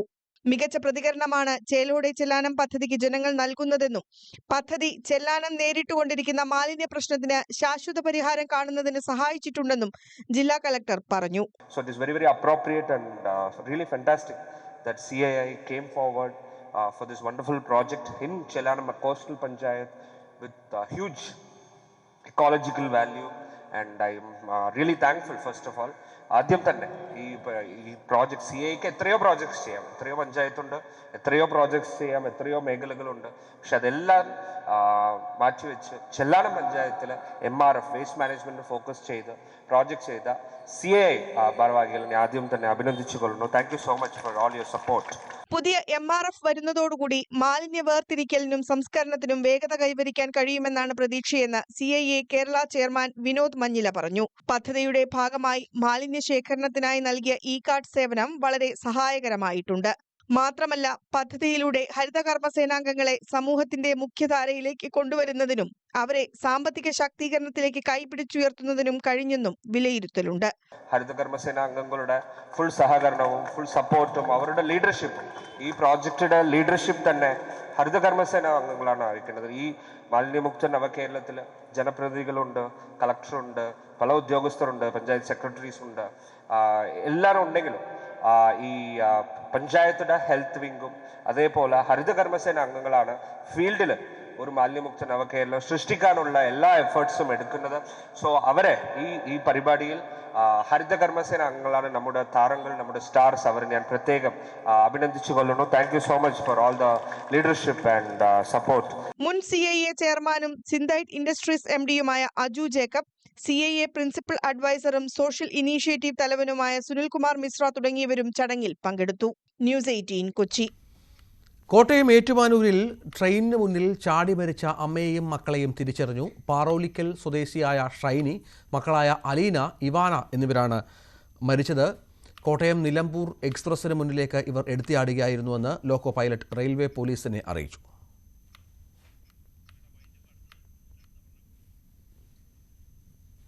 ന്യൂസ് ട്രെൻഡ്സാണ്. അപർണ ചേരും.